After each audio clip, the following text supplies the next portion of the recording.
and welcome back to Crime in Sports. Yay! Yay, indeed, Jimmy. Yay, indeed. My name is James Petrogallo. I'm here with my co-host. I'm Jimmy Wisman. Thank you so much for joining us today. It's more cult murder action. It's going to be a lot of fun. Can't wait. Yeah. Thanks for joining us. I hope you're enjoying this series about this cult. I mean, it's about Robert Rozier, but in all honesty, he hasn't been in it for half of it because it's about this cult, which you need to talk about because then he comes back into it in a big way here. There's a reason for there. Yeah. So we'll get into all that and more murder and mayhem and madness and also more unrelated Florida news, which is always fun in these episodes here. I love our sidetracks on those, but we'll get to all that and more. But shutupandgivememurder.com is where you need to go to get your tickets for Small Town Murder live shows. Next up, after the summer, Milwaukee on September 18th at the Pabst, and Minneapolis September 19th at the State Theater. So get those tickets right now and come see us, and then also get Dallas and San Jose and Sacramento and Tarrytown and Boston as well. We can't wait. The shows have been awesome this year, so we're excited to see people out there. Shutupandgivememurder.com, and then get yourself Patreon as well. Man, Patreon's awesome. Patreon.com/crimeinsports, just like the name of this show. All you have to be is $5 a month or above, and you get, Jesus, you get a lot. First of all, as soon as you subscribe, you get like almost 400 back bonus episodes you've never heard before. That's a whole separate feed to binge on there. Then you get new ones every other week, one Crime in Sports and one Small Town Murder, and you get it all, just all of it. That's right. This week, what you're going to get for Crime in Sports, we're going to talk about different hostage situations from over the years that are interesting. We did that one episode on Stockholm Syndrome and the hostage dynamic and how it all works out. It's a real weird thing, so I want to check that out. Then for Small Town Murder, I'm so excited for this. Corey Richins Part 3. Okay, they did the sentencing, which normally we just tell you this is what happened. But the fact that more like really interesting facts came out about the whole thing, including her kid's statements, which contradict everything she said that night and makes her such a worse, more cold-hearted, awful murderer. And her allocution is just batshit off the charts crazy. It's crazy stuff. I can't wait to get into it. Corey Richins Part 3. So that is patreon.com/crimeinsports is where you get all of that. And on top of that, you get all the shows we put out. Crime and Sports, Small Town Murder, and Your Stupid Opinions, all ad-free with that Patreon as well. Free! And what the hell, you get a shout-out at the end of the show, too. That's right. Jimmy will mispronounce your name for you. So that's how that goes. And that said, I think it's time, everybody. Let's do this. Let's dive into this again. Here we go. We're going to start back on May 25th, 1991. And there is a new guy who has flipped on Yahweh. Okay. People are jumping off of this ship a lot, and especially people charged with murder are being, they want to make a deal here, or being charged in the orbit of murders. And I think, too, because if this was if this was like a gang or like even a different religion, you'd go, okay, if I tell on them, I'll go to prison and it'll be bad for me in prison too. Yeah. It'll be worse. But this is just some weird little cult. Like it's not going to, they don't have a Yahweh prison gang back then. You know what I mean? It's not like the Crips. Right. And they don't have them already locked up in jail either where they can get you. That's what I mean. So it's really in jail, you just be like, yeah, these crazy fucks. And everyone would be like, yeah, really? And join some other weird religion in jail and get whatever meals they get. Who cares? So this guy has agreed to testify truthfully, obviously. This is Ricardo Woodside, whose name was, Zerubbabel Israel. Zerubbabel. What is that? Zerubbabel, or one B at the end there, Bel. So Zerubbabel, Israel. He was charged with trying to kill a dissident, Eric Burke, after Yahweh allegedly ordered the hit.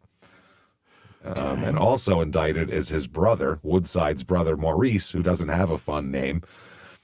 It just goes by Maurice. He hasn't been given a fun cult name yet. He's still Maurice, unfortunately for him. Still new. But this guy, in exchange for this testimony, this guy was indicted for murder, and he will serve 5 years in prison and pay a fine of, are you ready for this? Brace yourself, $50.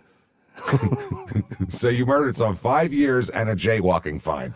And $50. $50 essentially here, which is wild. I guess Burke managed to escape the execution by shooting at his would-be assassin. So they didn't even get this guy. Ricardo Woodside was also accused of helping others behead Yahweh Aston Green, somebody else, another Yahweh member named Aston Green, who we've talked about, who had his head chopped off with a sword. Wow. Woodside, who's a respiratory technician, left the cult. A respiratory tech. You know, that's you never know who who believes what. Some weirdo in scrubs, man, they could really be a nut. You never know. Yeah. You never. I mean, I suppose your Amazon Prime driver might have some wild shit that he believes. And if you put everybody in a uniform, they just all look the same. Everyone in scrubs looks the same. Everyone in an Amazon shirt looks the same. So it's like your phlebotomist might be a goddamn lunatic. It might be. You never goddamn know. So that's what's been going on here. So he testified before a grand jury investigation, and that's what's going on. Woodside was held without bail, and now he's going to get bail, obviously, because he's doing this. Now, in other unrelated Florida news, this is from the same day. Nude bar impresario faces extortion charge. Oh. Here we go. Now we're talking about strip club fucking intrigue. The nude club. The nudie bar's got a extortion attempt? That's right. Are they being extorted or are they extorting? Let's get into it. The nude bar guy is extorting somebody else, possibly another nude bar. Let's find out. Nude bar impresario Michael J. Peter, his last name is Peter, which is funny, was arrested Friday and charged with kidnapping and extortion on allegations he forced a business rival into Peter's white Rolls Royce. That's nice. Wow. He is Attaboy. He is pimping a lot of titties. Let me tell you something. That's expensive. Yeah. Drove off and threatened to harm him. The rival, Carmen Cincerelli, a recruiter of nude dancers, was released without injury. That's some job. You know what that is. A recruiter of nude dancers. Nice tits. Come work for me. Otherwise known as a pimp generally. I mean, I get that's not prostitution, but it's... otherwise known as the DJ. Go out and look for girls who'd be willing to take their clothes off. Who you think would be willing to take their clothes off for money? Just can you scope them, or does he go to other strip clubs and recruit them? Would you show those for $5? Yeah. Nope. Next. Just hold out a 20 and go, well, what would you show me for this? Nothing? All it's right. a pretty easy gig. Police said Peter, who owns 5 South Florida nightclubs worth millions of dollars, told the recruiter to stop approaching women performing at Peter's establishment. So this guy didn't work for him. Stop approaching. Some guy came in trying to get his girls. Yeah. And he said, yo, bitch chose me. That's what he did. I'm going to ask you to stop coming around. Shit. Yeah. Did some Iceberg Slim shit on him here. Yeah. Threw him in his car. Okay. Peter's lawyer said, I guess his name Fred Haddad, said Peter, whose company was based in Fort Lauderdale, would plead guilty. He faces a maximum sentence of life in prison. Wow. So, yeah, that's interesting. Also here, this day, May 25th, 1991, Yahweh is seeking a dismissal of this murder case. Oh. And the case is against 17 other Yahwehs beneath him as well.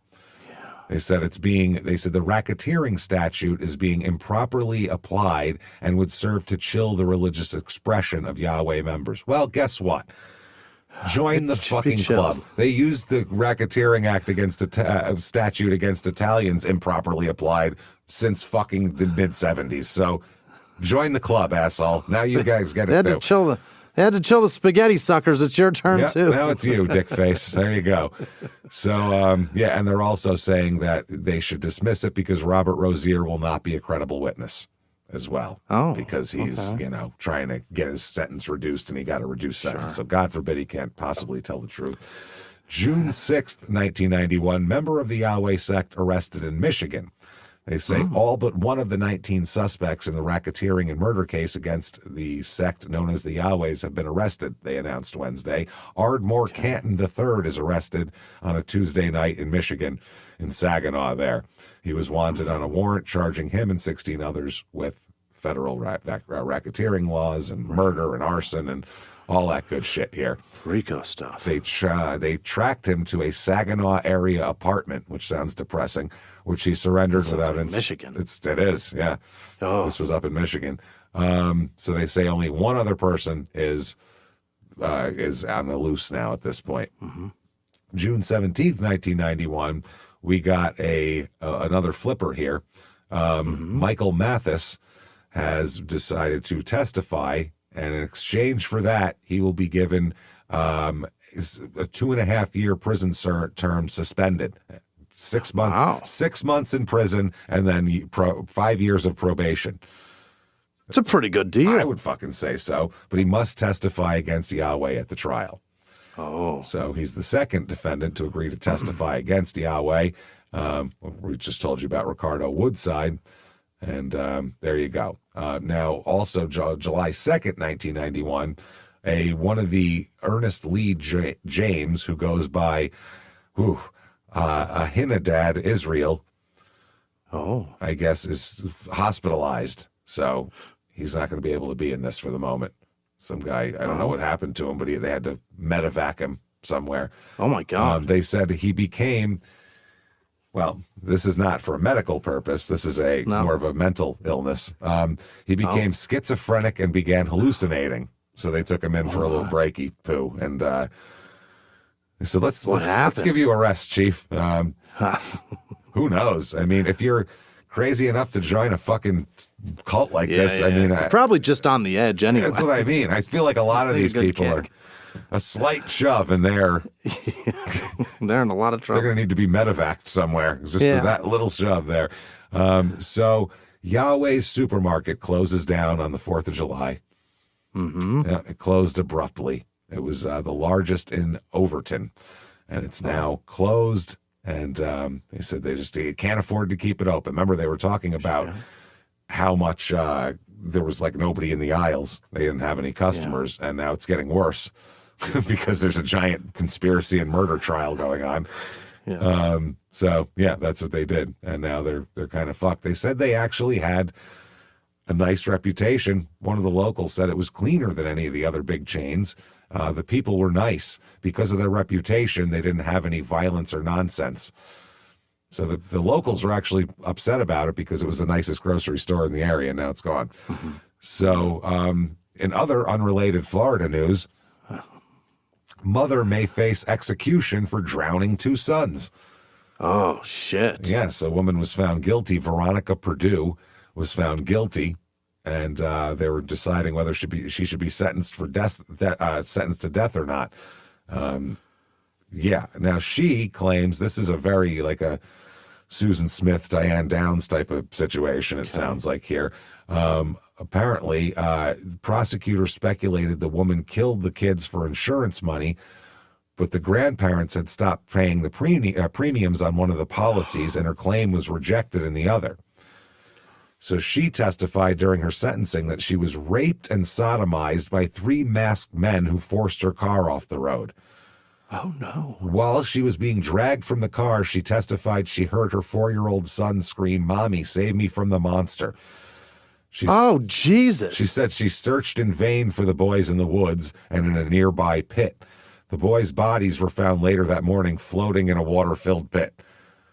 And they found that there was no monster? There's no monster, or 3 monsters in this case.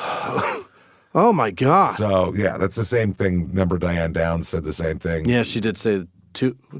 One guy came, tried to rip her out of the car, guy. and then she shot one of the, all that horseshit. So, in the 17 months since the boys died, Purdue has changed her story several times, but none of those earlier versions included rape allegations. She just came up with that during sentencing. Well, now it was 3 masked men who raped me. Would you think that'd be the first thing you'd be screaming is 3 masked guys raped and sodomized me and killed my kids? I assure you, that's the first thing that you think of, because that's horrid. Yeah, and the assistant district attorney said, your babies had just been killed by these 3 men that you say raped you, and you weren't going to tell anybody? You weren't going to say anything? What up with that? And then she said, the accused said, they accused me of killing my sons. I didn't have anything to say to them. You could have told them why you didn't kill your sons, because 3 masked guys killed them and raped you. That would have been something. Yeah, usually when guys don't have anything to say after being accused, it's because they're crafting a way to get out of this because they did it. I didn't have anything to say to them, even though because something that would completely clear me. And also, maybe also get people looking for this 3 monsters are going to raping people and killing kids. They're raping there. And they'll kill babies, but they won't kill her. They'll leave her. No. They'll just want to rape her. But the babies, they got to Is Diane the lady that ended up sleeping with the jailers? Woodfield. She's also the one that Randall Woodfield was like engaged to. Remember that? Oh, they were both in prison. They were like celebrity serial killers, essentially. So they were like hooking up. Imagine how evil that kid would be. Because she's like a marginally attractive woman, and in prison she kept it together for a minute. She ruined so many people's lives in jail. So many. There was a man that. Do you know that if you're a jailer and you have sex with an inmate, you are now a registered sex offender rape. for life? It's always rape because you're in life. Yeah, it's rape for life. It's considered rape. Yeah, it's not possible. Even though she seduced and raped and ruined their lives. Oh yeah, and they do it. She's a monster, and they do it on. They apply that pretty equally. Gender be damned, actually, too, because there's plenty of female guards who fuck inmates and they get charged with it. So it goes back and forth too. And because they get coerced much easier. I knew it was a rule. I didn't know it was a law. Right. Love after lockup. That was she lost her job and was up on criminal charges for that. Sex offender for life. For life. This guy did an interview, James, and he was talking about how he couldn't get a job for the last 30 years because he's a sex offender. And he's like, well, maybe you shouldn't be fucking inmates. Oh, he knows. I assure you, he feels terrible about it. An easy fix. That's a fucked up way to ruin your life forever. It's the dumbest thing you could do. Dumbest. How dumb are you? How fucking honestly, when is your dick all the time walking around? You're a married man and you're gonna fuck her? Ugh, disgusting. People are awful. And all it was a blowjob. He didn't even fuck her. Jesus Christ. Isn't that horrible? What an idiot. So what a moron. This dumb twat here, fucking baby killing lady Purdue here. Earlier, her story, she told the police about being forced off the road by 3 men, but she said she escaped, but left her sons behind. She escaped to seek help, but left her kids back there with carjackers. And rapists and, Well, they weren't rapists yet in that story. They just forced her off the road. The kids somehow got out of the car, and she took off and just left the kids behind with a couple of fucking carjackers. I'll be right back. I'm going for help. When she was asked about her inconsistencies in the story, between running away and being sodomized and big differences, she said, I was upset. I don't remember what I said. Wow. I mean, this is not a good showing in court, everybody. Not a quality defense. A terrible, terrible sentencing defense. And closing arguments, the defense said that the police investigation had glaring inconsistencies. Yes, everything she said was glaringly inconsistent. So here we go. July 7th, 1991, Yahweh's lose control of flagship motel. Oh, no. They lost control of their flagship Sunny Isles motel after missing almost 3 months of mortgage payments. Uh-oh. That's that. So apparently they owed, they were trying to pay back their creditors and couldn't do it. And now they have a. Damn it. That's right. They said the motel had a slow summer.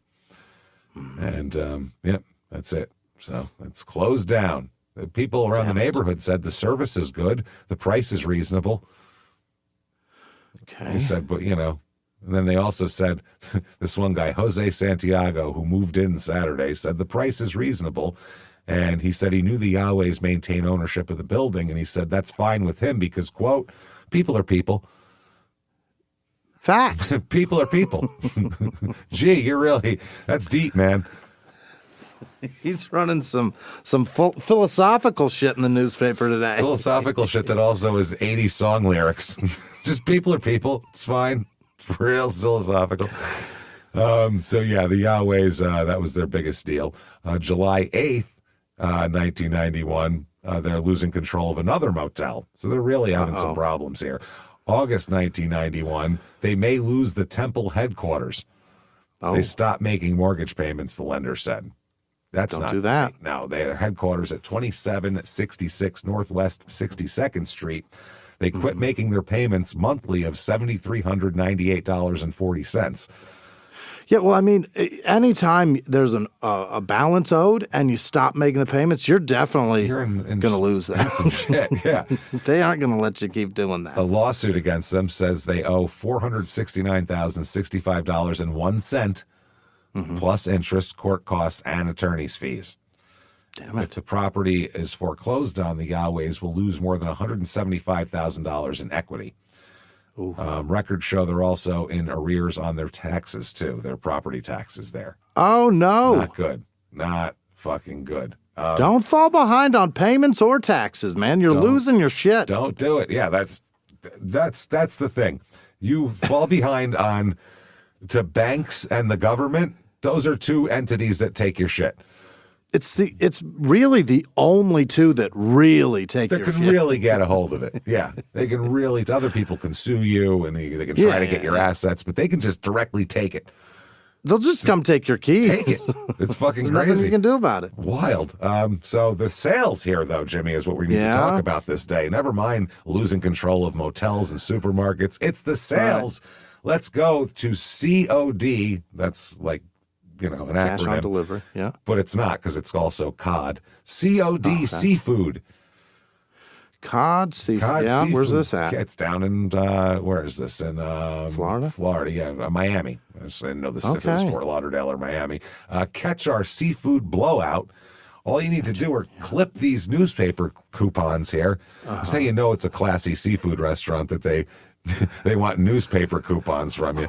Walk in with some shreds of paper. Here you go. And you can get mullet for 99 cents a pound. Mullet. What is that fish? I don't know, but it sounds trashy, doesn't it? It's probably not good. It sounds like a trash fish just because I imagine. I just picture it looking like Theo Von. I don't want to eat that. I don't want any part of that. Some Turkish bot hair. Yeah, some weird overseas plugs situation going on here. Imagine fish with hair. Nobody wants that. That's disgusting. No. I don't want to eat fish that has hair. Especially poorly installed. Yeah, exactly. Also, you can get a conch #1. Whatever it is, $4.75 a pound. Conch is a shell, isn't it? Yeah, it's like a big clam. And there's like a thing in there? Clam type of thing, some sort of mollusk, I guess. There's some sort of thing that you put salt on and it dies inside there. You can save $2 on a 4-pound box of breaded shrimp. Ready for frying, only $28. Ready for frying. Also, a blue marlin fillet, $3.49 a pound. So that's not bad. Now, this offer does, everybody out there who's thinking about this, the offer does expire on September 4th, 1991. So hurry. Yeah. That's when it all goes back. That's when it all goes. I got to hurry. Before that, the conchs will be rotting right out of their shells at that point. So. Then it's all free and it'll be in the alley. Yeah, then you got to fight the cats for it, but you can get it. You can get it. So fight the stray cats and Theo Von. Oh yeah, you're gonna have to punch a tortie, but you'll get it eventually. Don't worry. So and Theo Von. He's out there sucking cunt out of his shell. I don't know why, but I pictured him like with all the cats. Like it's not just him and then a bunch of cats. He's part of the cats. I don't know why. Yeah. But he's like sitting on the ground with a bunch of cats. Wriggled together. Eating fish. The tail on the back of his head is wriggled together with the cats. With the cats, yeah. Like a cat king. Yeah. All tangled up and shit. Oh, that's weird. So August 5th, 1991, there's a big article about how the whole $100 million empire is in danger. Oh, no. They said it was a miracle to build this kind of empire in less than 10 years, but they said it's not going well. Well, I mean, if things are... I don't like when they value something like that, because that number sounds like we're doing well. If you've got a $100 million empire, but... they're taking it piece by piece. You don't have a $100 million empire. No, they're dismantling it. Yeah, it's not an empire. It's coming apart. Yeah. They put up, an ad in the Miami Times, the Yahweh, and it said, why is the U.S. government attacking Yahweh Ben Yahweh? Why does the government want to put an end to his good works? What if Yahweh Ben Yahweh is the Christ promised to return? You're all going to have egg on your face. Let me tell you something. Yeah, that's right. Boy, are you going to look silly. Going to look real dumb. You are going to just be just not eating your words later, buddy. Really embarrassed. Really embarrassed. We prosecute violations of federal law, not on religious principle, was the answer to that, by the way. So it's been crumbling, but it's getting worse here. Apparently, they're talking about the foreclosure on a hotel, the foreclosure on a second motel, losing their whole the supermarket thing. Up to that, I guess one of the attorneys for one of the creditors said they just stopped making payments. And they said, we thought they did a good job with the property, and they had paid regularly, but it all just went away here. They stopped making all their mortgage payments. And can't do that. So if you just stop paying for shit. Yeah, you don't own it if you stop paying. It's you got to keep paying for it. So. Hey everybody, just going to take a quick break from the show to tell you how to get your fiber with Live Momentous.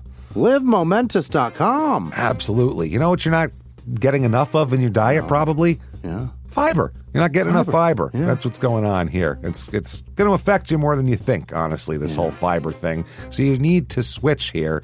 You need to get some of this going on. You need to get to Live Momentous and get this Fiber Plus. It's going to fix you. It's going to fix you all up here. Fiber isn't new. It's not trendy. It's not something like that. It's not the newest thing, but it's really important. It might be the most important and definitely one of the most overlooked parts of your health. Nearly 95% of people aren't getting enough fiber.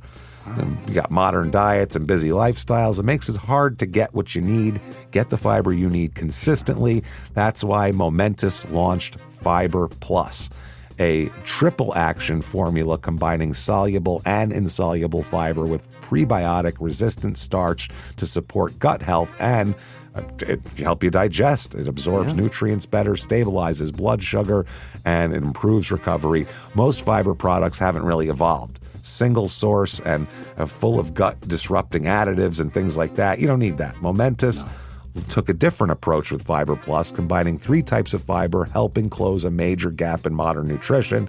Look at it this way. If your gut is functioning better, everything else you're doing, your diet, your workouts, your recovery, everything becomes more effective. So Momentous, they hold a higher standard. That's why we're doing these ads here. Clean, minimal ingredients, no unnecessary fillers, and NSF certified for sport, which means it's been third-party tested for purity and label accuracy. That's a very important thing. You know what you're getting in here, and that's huge. The same standard extends to details like using real cinnamon bark instead of commonly used artificial flavors that are just going to disrupt your gut more. Sure. It's good stuff. You should get it. They sent the stuff to us. It's great. What are you waiting for? What are you waiting for? You want to be low on your fiber and feel gross? No, get your fiber in there. Works. Support your gut health and overall performance with Momentous's Fiber Plus and get up to 35% off your entire first order at livemomentous.com, promo code CrimeInSports. That's livemomentous.com, promo code CrimeInSports for up to 35% off. livemomentous.com, promo code CrimeInSports. Now back to the show. They said most of the property doesn't have much equity in it, and that's that. One of the release from the cult actually was Yahweh Ben Yahweh offers proof to the world that he has the wisdom, knowledge, and understanding of how to establish a system and organization that's able to educate and employ the people of Earth. Yeah. All of them, apparently. Right. So yeah, they're talking about the trial starting, and this is in Miami. This is some hot shit news down here. Yeah, I believe that the weirdos who've been walking around in robes for the last 10 years are now on trial for shitloads of murders. They also own shit in other cities too. Properties in Houston, Dallas, New Orleans, and a hotel in downtown Atlanta, which remember that one lady went to work at. Yeah. November 16th, 1991. The Yahwehs, this is the anniversary of Yahweh Ben Yahweh being arrested. They make a public call in the Atlanta Voice for the release of their leader. They want him public released. Call for it. Public call, yeah. They said this is ridiculous. They have reiterated their demand for his release from a Miami federal prison on the anniversary of the day he was arrested and imprisoned under the so-called racketeering influence corrupt organization. Yeah, there's been plenty. That's exactly what it's called. That's exactly what it's called. And again, Stop acting like you're the first fucking people they've used this on, okay?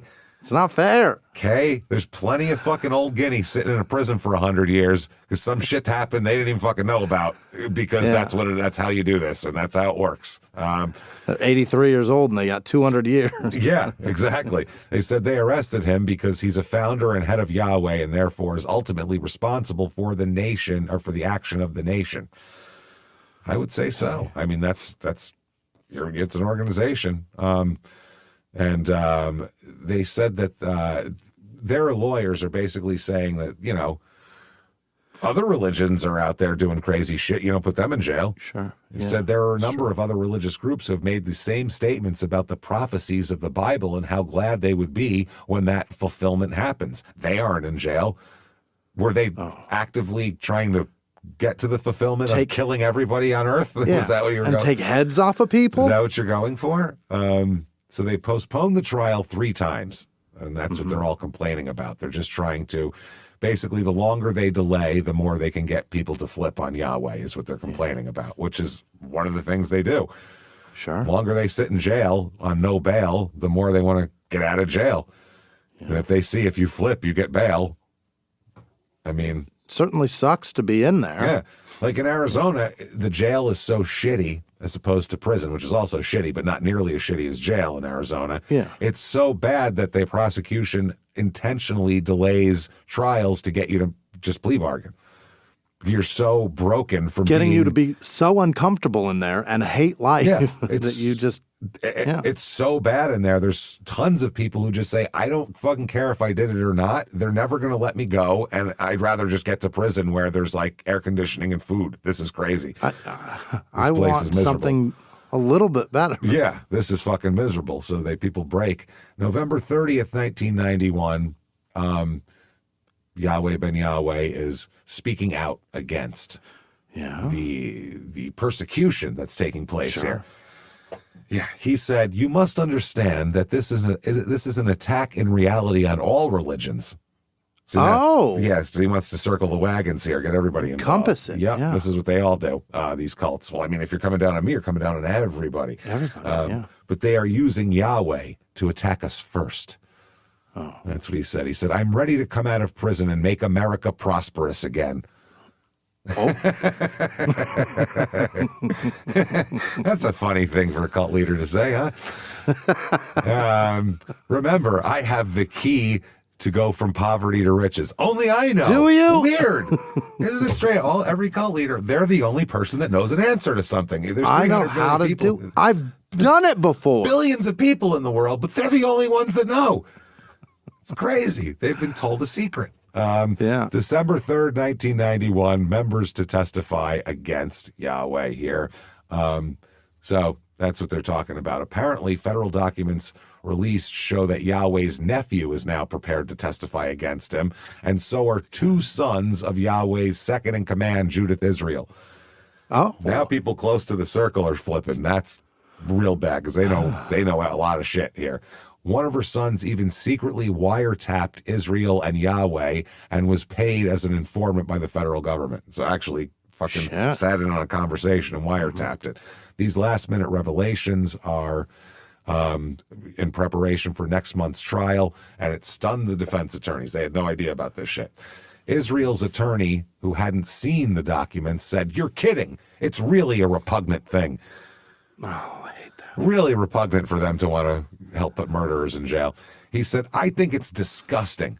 To turn a son against his mother is truly a contemptible act." Yeah. Okay. Yeah, it's also pretty bad to cut people's heads off with swords. I think that's pretty bad, too. They said the investigation has been continuing. This is the U.S. attorney, and our evidence should not surprise anyone. Like, they shouldn't be that surprised about that. Trust me here. So, yeah, that's what's going on. Yahweh's attorney said they're not worried about the tapes. They said the wiretap tapes. They said, "I'd be shocked if there are any admissions on those tapes." And he's absolutely convinced of Yahweh's innocence. Innocent man, this Yahweh Ben Yahweh. Defense attorney said, though, you're going to have a big soap opera with this trial. Soap opera. And it comes out that 5 of the 6 secret Yahweh tapes are inaudible. Okay, can't hear what's on them well enough. Really? Well enough to make it a legal, reality. Yeah. Definite. Who's wearing the wire in that instance? Judith Yahweh? Israel's son. Oh, yeah. Was wearing a wire against them. And he wore too thick of robes that day. Yep, and also the sect wants to be able to wear their white robes to trial. That's the other thing they're looking for. Oh. Hey, you know what? Let's look like crazy fucking freaks who are completely separate from the rest of the world. That's a good strategy with a jury. That's good. Really, yeah. Put a goddamn tie on like everybody else, so at least you don't look crazy. Or now hear me out. We put X's on our foreheads and shave our heads. You know what? We should do that. That's possible. Maybe we should represent ourselves. Perhaps we lock arms, skip through the hallways, and sing made-up songs. or we just represent ourselves and we harshly go after and weirdly stare at people we've been accused of raping on the stand. That was a good strategy too, right? Condemn them as a non-binding claim on my on an arbitrarily claimed sovereignty. We should do that, I think. So anyway, the 5 of the 6 tapes are virtually inaudible. That's what the defense attorney says, and a federal source also, though. The remaining tape has second in command, Judith Israel, saying only, "You're kidding," when her son Kelly Gaines tells her he's been ordered to testify about the Yahwehs before a grand jury. A defense attorney played the tape for the Miami Herald reporter. Israel's attorney, Paul McKenna, said it's not an incriminating tape. They obviously tried to bait her. The U.S. Attorney's Office declined to release the tapes to the Herald or to publicly discuss their contents. A federal source, though, confirmed 5 of the 6 tapes had serious sound problems. A Herald reporter listened to one in which the voices were inaudible because of loud static on the tape. The defense attorney said that the other tapes were inaudible. Now, they were telling all the attorneys about the sound problems here. So the audible tape, Gaines tells his mother, Judith Israel, that the government has some new information, quote unquote, and he'll have to testify before a grand jury, and she said, "You've got to be kidding," and then said, "Okay." He said, "I wanted you to know that," and she said, "Okay." So it's not really going to help or hurt anybody there. Just a conversation, really, right? Yeah. Now, the defense attorney said that Judith Israel was shocked at learning of her son's cooperation with the government. Both of her sons, who have drug arrests, have been visiting her since she was jailed. So they've been on her side. Now, Hastings said that Yahweh's nephew, Hastings is the defense attorney, I think that's the prosecutor. Goddamn, there's so many people, it's confusing. Said that Yahweh's nephew, Anthony Solomon, who's also cooperating with the government, was arrested on drug charges and told lies to countless people. So that's the defense attorney. None of their witnesses are credible. Only Yahweh Ben Yahweh is credible. Right. They said Hastings said whether sect members, including courtroom visitors, will be allowed to wear their white robes during trial is still an issue that needs to be resolved. The U.S. District Judge Rozier asked both prosecutors and defense attorneys to file briefs on the issue. The defense attorney said his client, quote, has no other clothing other than his jail clothes. He has no suits. Well, he has no suits? 90% of people they drag into fucking court don't have a suit either. A lawyer gets them one. That's how it works. You figure out a way to go to fucking Ross and grab something. So there's oftentimes when you shit your pants in school and there was a bin lost full and of found clothes. Box of yeah, that's what it is. The lost and found. I'm sure there's one of those for the court, isn't there? I probably does this making bacon shirt fit you? Wear that. It's like 2 pigs fucking. Yeah. Does this the Budweiser frog saying Budweiser? Is that good? Is that okay for you? Will you wear that? How about a Big Johnson tee? What do you think? You just have to turn it inside out. It's also 2 sizes too big, but that's okay. Just turn it inside out. You'll look cool. What about this Dunn Edwards shirt? So, Christmas Day 91, it is decided a federal judge will allow cult leader Yahweh Ben Yahweh to question witnesses at his murder trial, but he will have to do it in civilian clothes, not robes. Okay. So it's like you can question people, but lawyers don't wear that shit in my courtroom. You will look lawyerly. You will look lawyerly. You will wear something made of cloth. as Vincent LaGuardia Gambini was told. So defense attorney Elsie Hastings said that the only clothing the leader has is white robes and turbans and has no money to buy anything else. The judge ruled that the only person wearing robes in his courtroom will be himself. One guy gets to wear robes in here. Yeah. This guy. And also... You know what else you don't get? This wooden hammer. I got one of those and you don't. If you wear a robe, you're going to likely wear a white one. Yeah. White versus black is good versus evil. Yeah. That does not have good optics. No. Go fuck yourself. Find a suit. Find a fucking suit. Yeah, that's right. And he said the nearest thing to a uniform is going to be my black robe. That's what he said. No uniforms in the courtroom. And also followers who come to the court to watch the trial will not be allowed to wear them in court either. Okay. They're not going to, and then he says also, because that could be intimidating to a jury to look like, yeah. The judge denied a motion to allow the robes, although the FBI paid $300 for clothing for Robert Rozier. As like, that's Omar. If you remember The Wire, they got to take him for a suit. He's not going to come in wearing a fucking FUBU jacket in court and testify. So FUBU jacket and a tie. And a tie just wrapped around, just once around. And that was great. That was great. The judge said he was afraid Yahweh would intimidate witnesses if he appears in his attire. Yeah, and it also makes him look official of some kind. Right. A uniform, whatever it is in our brains, puts you in a different place. That's why that's why they don't make you wear a jail uniform during your trial, because it puts you in a low place rather than a high place. It also give the opportunity for you to give the jury a reason to believe that you know what the fuck you're talking about. Yeah. And it will don't come in here looking like shit and then with some crazy half-cocked scheme of how to get out of this. No. The jury's just going to go, who the fuck is this guy? Nut? But even more, the uniforms elevate or lower you depending on what it is. And if it's some sort of religious thing, society tends to put those people, make them more honest, even though they're just as full of shit as anybody. That uniform grants you a certain, it's the same as a police uniform or anything else. It grants you a certain benefit of the doubt that other people don't get, and that honestly they don't deserve any more than anybody else just because they put a fucking uniform on of any kind, religious or anything else. So anyway, the defense attorney said the Yahwehs know some of the people who will testify against them and he wants to personally cross-examine them. Okay. So he's gonna do the Ted Bundy. So we were joking, but he's doing it. Yeah, but he's going to do it. The guy from Ohio that ran people over, that guy really fucked up. Oh, he was a lunatic. And he wore a suit, but he came in with those half-cocked ideas. You can't do that. He was arguing with the judge and just dumb shit. I'm not doing that. Like it was like a 10-year-old was on trial. It was fucking crazy. January 3rd, 1992 here, during the jury selection, the defense attorney says that, wow, Yahweh Ben Yahweh's exhortations to kill white devils shouldn't be taken literally.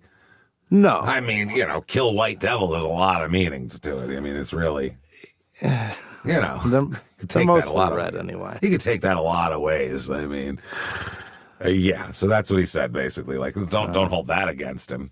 Come on. January 7th, 1992, they have a jury. Oh, great. And they've been making jokes, and they're getting in trouble for it. Oh.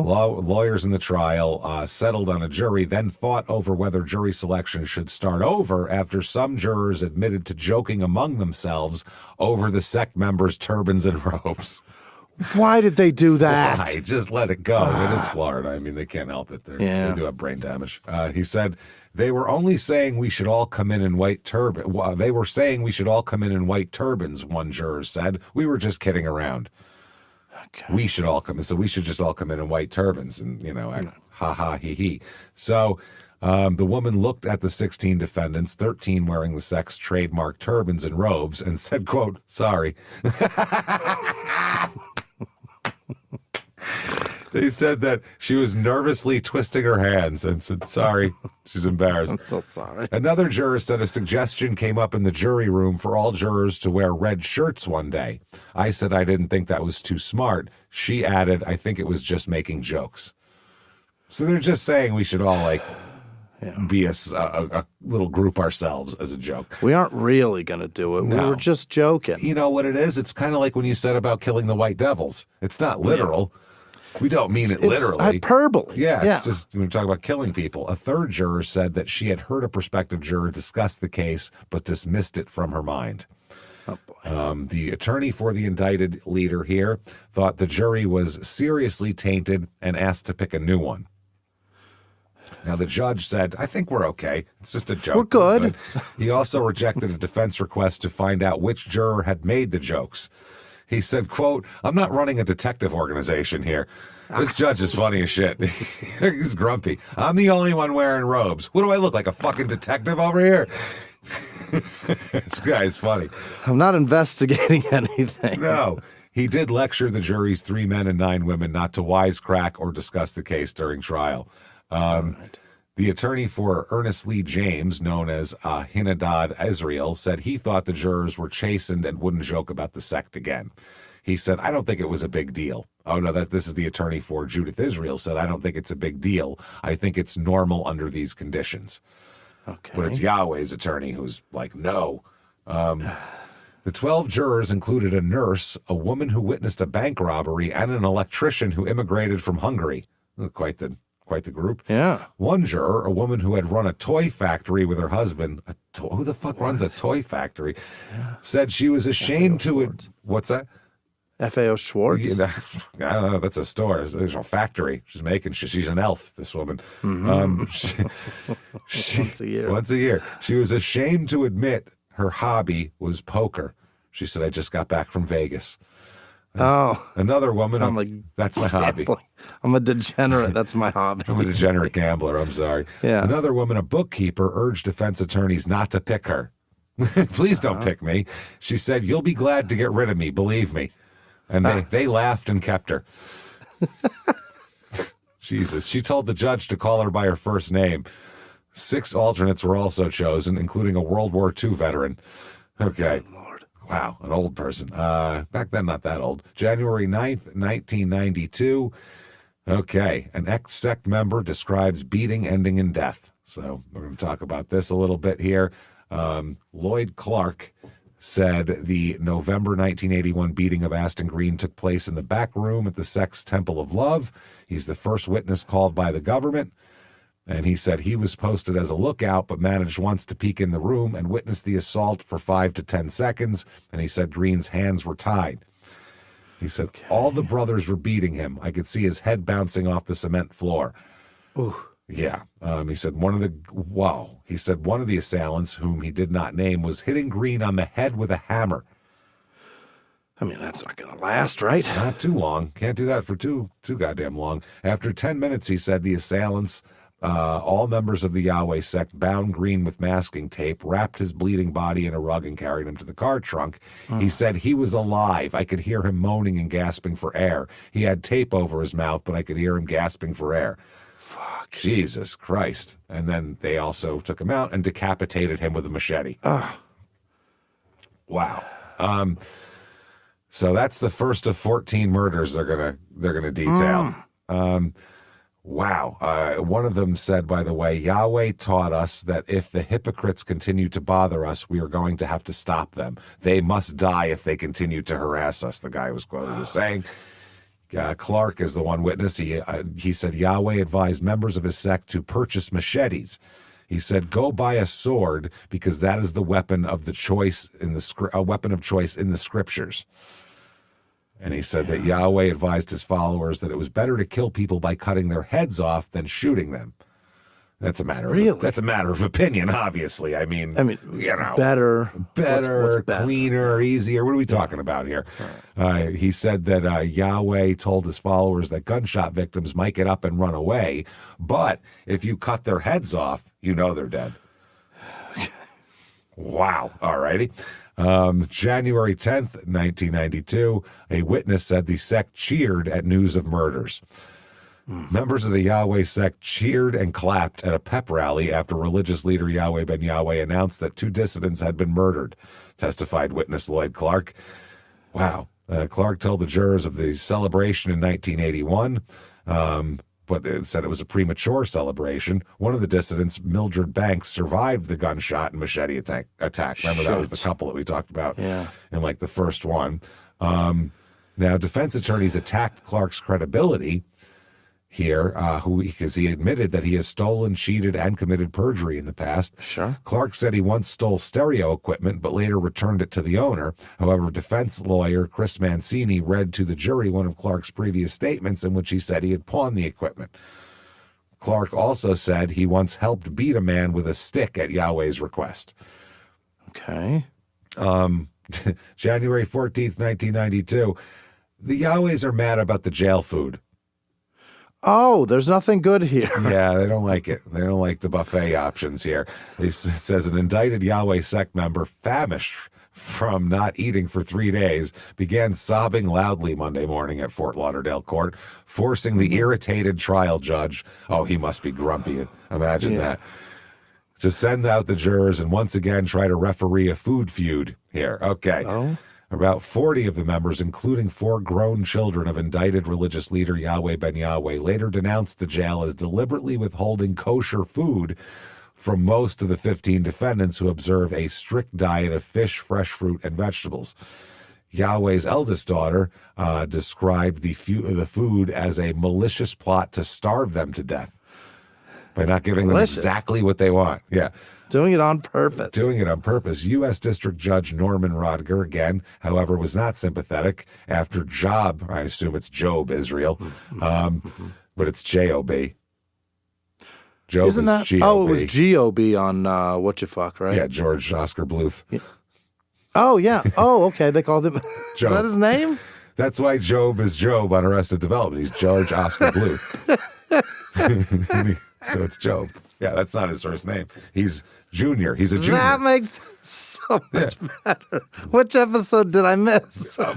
God, a lot of them, they say that, George Oscar Bluth. They say it a lot? Yeah, maybe not a lot, but a few times. George Oscar Bluth. I really think I got a problem paying attention somewhere. I think you do, too. When I asked Jimmy if he liked the show Widow's Bay, that I asked him to watch this new show, and he watched it, and I said, did you like it? And he goes, I don't know. And I said, really, what didn't you like? And he said, I don't think I understand it. And I said, oh, really? And I was like, because it's got some stuff. And I'm like, oh, what do you think of this? And he goes, no, I mean, I don't get it. I think I need to see a doctor. That's what he told me. I think I need to see a doctor was the fucking response. I need a doctor because I don't. I like this. This is mind blowing. How long ago was that show? I never knew Job was an acronym. That's fucking hilarious. And you probably watched it a few times too. I have seen countless episodes of that show. That's one of those. It's a good rewatch every time. Fuck. Yeah, George Oscar Bluth. G-O-B, Job. God damn it. And I love when people call him Gob. Gob Bluth is I have the things on the captions on. Yeah. And that always says Job, or they say Job, and I read it every time. I go, oh, that's Job. I got to go back. I'm rereading captions going, no, Jimmy, that's Job. You need to see the doctor. I think it's malnourishment from being a child, and my brain didn't develop. Didn't develop. That's what I'm blaming it on. I think it was all you know what it was? Too much heating up leftover spaghetti and Tupperwares. I think it was the plastic leaked into it. I think we all suffer from that. That and going out to the racetrack 3 times a year to huff fucking nitro fumes. That can't be good for anybody. It stings. It's gotta. Yeah, it's gonna burn a bit there. Oh, man. So Job Israel, whose given name is Richard Ingram, collapsed in loud sobs and had to be led away to a holding cell by 2 other defendants. Oh, no. The judge said, I want the record to note that the tears have subsided the moment the jury walked in the jury room. Meaning the jury left and he stopped crying. They left and he stops crying. Exactly. Yeah. So Dennis Kanan, the attorney for Job Israel, said his client wasn't faking but was famished from not eating since Thursday. He said the Broward jail offered pork and red meat, which the Yahweh faith forbids. He and other attorneys have complained before that the Broward jail was not serving the Yahweh male defendants kosher food. The lone female defendant, Judith Israel, has been receiving kosher food. The judge complained that Yahweh diet didn't appear to resemble kosher fare he'd seen. He said, I don't remember it as a salad bar. This judge is hilarious. What is a kosher meal in prison? Well, they have that, but that's if you're... Yeah. This is a made-up religion. That's the problem. If you're in an established religion, which they know the tenets of and they know the diet of, then you get a halal meal, you get the kosher meal, you get shit like that. You can't make up a fucking religion and then say, we eat this, and then expect me to provide that for you with my tax dollars. Fuck off.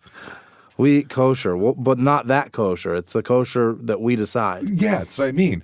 The trial resumed a half hour later after U.S. Marshals provided bread and honey to tide the Yahwehs over until lunch. At the press, that's pretty good. I mean, that's sweet. It'll give you some energy. It's delicious. And stop your stomach from growling with the bread, and the honey will give you some sugar. Nadia Parika Israel offered to buy food for the men. She said the jailed Yahwehs are having to wear filthy clothes. They're just tortured. January 15th, 1992. There is witnesses saying Yahweh Ben Yahweh ordered his 12-year-old grandson to beat a man who'd already been attacked with a tire jack and a stick during a public execution. Shit. Yeah. They said that, they gasped, they said in the courtroom, as Anthony Solomon Jr., Yahweh's nephew, described the gruesome 1983 slaying of the karate champion Leonard Dupree. About 60 Yahweh followers, including children, ultimately joined in the mass beating. Wow. That left him with a cracked skull, shattered forehead, missing right eye, bleeding sexual organs. Oh, why does it always go there? They always have to go right to the dick. One of the youngest participants was Yahweh's grandson, Gad, or Jad Israel. I'm not sure. Solomon said his own mother, Jean Solomon, and a cousin beat the bleeding man. They said, "Did you hit Mr. Solomon?" And he replied, "Yes." He testified for 5 hours about his uncle and violence in the sect. Several jurors took copious notes, which is probably good. Defense attorneys attacked Solomon as a lying, convicted crack dealer. But he clung to his story. Some incidents he described bordered on grotesquely comic. He said defendant John Foster, known as Enoch Israel, had tried in 1981 to behead dissident Aston Green after Green had already lost consciousness, but failed. The same year, another decapitation team, armed with machetes, told Yahweh they weren't sure they had removed the head of dissident Mildred Banks. They said, quote, her head didn't come all the way off. Solomon quoted one defendant. This isn't grotesquely comical. This is just grotesque. What are they talking about? Solomon quoted one defendant, Walter Lightburn, who's known as Amri Israel, as saying that, I guess, Banks, who survived, plans to testify. But yeah, if you tried to behead someone and it didn't work, they're testifying. So yeah, this is a lot. Solomon said his Uncle Hulan constantly preached violence. That's what old Uncle Hulan there. Apparently, when he says when they ordered the karate guy to be killed, Yahweh ordered him punished after Dupree grabbed a pair of scissors and called a female sect member a bitch. Yeah. Solomon testified. Dupree said he wanted to kiss the religious leader's feet. Instead, Yahweh ordered Dupree to fight Lightburn, and Dupree beat the shit out of him, obviously, because he's a world-class karate champion, and that's when they said to kill him. He said to beat him in the head and crush his skull, Solomon said. And also Maurice Woodside said that he pointed out that he poked out one of Dupree's eyes with a stick. Jesus. And Yahweh celebrated the murder as God delivering a goat in our hands for the Day of Atonement feast, his nephew testified. Wow. January 16th, 1992, appeals court holds up white robe ban. They tried to appeal that decision, and a federal court has upheld a ban on the wearing of white robes and turbans by members of the Nation of Yahweh religious sect here. The decision in Atlanta applies to wives and supporters of the defendants who seek to watch the trial from the public seating room as well. The defendants themselves have been allowed to wear their distinctive robes and turban throughout the trial. So apparently they let them. The decision returned on Tuesday upholds a ruling by the judge. It means the defendants' wives and supporters will be forced to violate a tenet of their religion if they wish to attend the trial, defense attorney said. The defense attorney said, it's a dangerous precedent. If those were rabbis on trial, would we disallow persons to come to court wearing yarmulkes? Or nuns were on trial, would we disallow other nuns from coming into court with their habits on? Again, they didn't just make that up 10 years ago, though. That's the right. thing. This isn't a brand new thing. We're all established in society. I mean, it's all ridiculous. Don't get me wrong. Right. They're all equally ridiculous. But two of the three of those are established ridiculousn's that we've for some reason accepted over thousands of years. Are nuns beheading people? I'm not aware of that. Hey, the nuns could be mean. If they beheaded people, it'd be with a fucking ruler. It'd be with a ruler, and they would, it'd be real weird. So they said the court has certainly an obligation to protect jurors and any possibility of influence or intimidation by the appearance of a turbaned, white-robed sea of spectators, the judge said. Mm-hmm. He acknowledged in his ruling that he himself felt intimidated in pretrial hearings when the public seating area of his court was jammed with up to 60 Yahweh supporters in their white robes. Yeah, I guess so. That would just be, these guys look like they're all going to attack us. Now, Rozier said that it would be an obvious ruling if the spectators were uniformed members of the Ku Klux Klan or the American Nazi Party, but said he would have ruled the same way even if they were nuns. Okay. Said nuns wouldn't be allowed either. No one's allowed to elevate themselves above or make it look like a giant gang is in the back. Right. So that's the way it is. January 17th, 1992.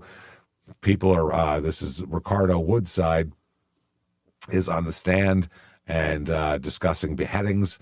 They said, Woodside said, quote, "You should have left the car and body together so that all the hypocrites can see what Yahweh did," quoting Yahweh there.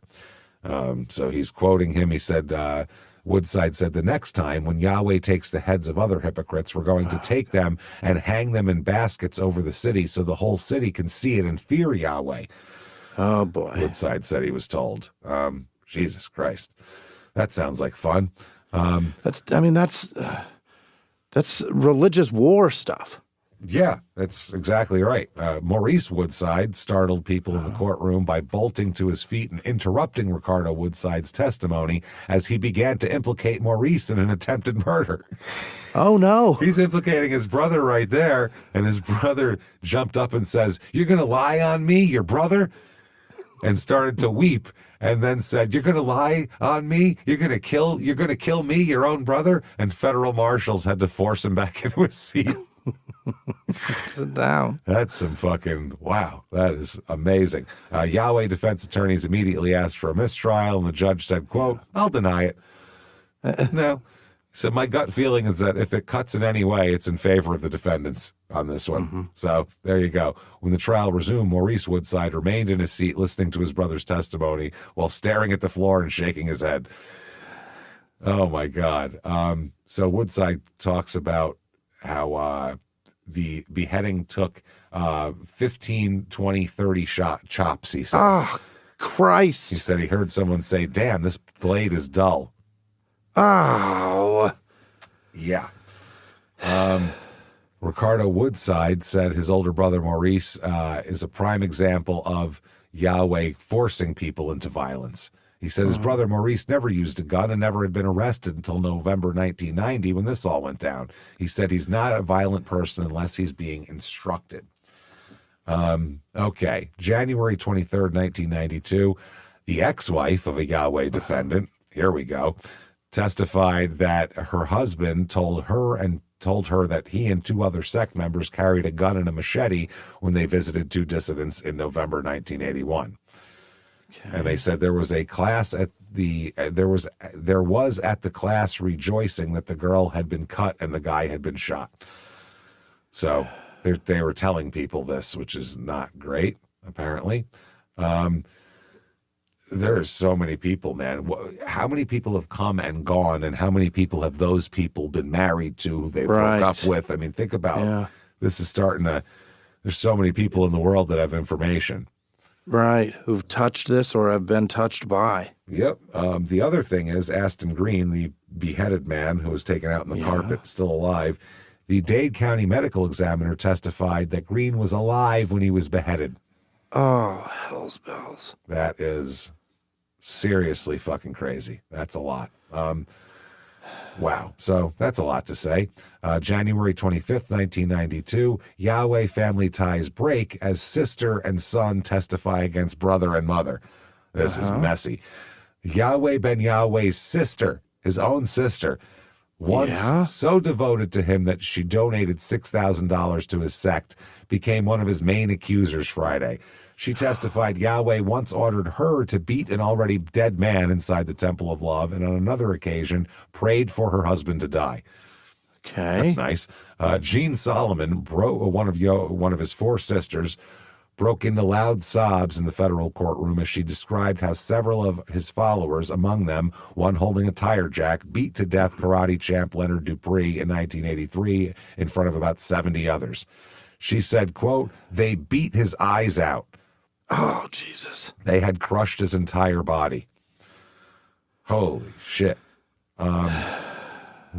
So she admitted that she, along with other women, hit Dupree after he was dead because Yahweh said all of us sisters should want to take a hit if we loved Yahweh. My Christ. Solomon said that she didn't leave the sect until 1986 because she was afraid of the consequences. Violence inside the sect was common. Quote, "Once her daughter was stripped topless and whipped in public by Judith Israel." Ew. And gross. And later, her husband, Leo Solomon, and son-in-law, Lawrence Lee, left the sect. Yahweh held a public meeting to denounce them as hypocrites. He prayed death on Lawrence and Leo. The defense attorneys attacked her memory, pointing out that she gave details Friday she had omitted earlier to a federal grand jury. The defense attorney instead portrayed another witness, Gaines, as a convicted crack dealer who was lying about his mother. Nice. Solomon, Yahweh's sister, was the second in her family to testify against Yahweh. Last week, Solomon's son, Anthony Solomon, that's his nephew there.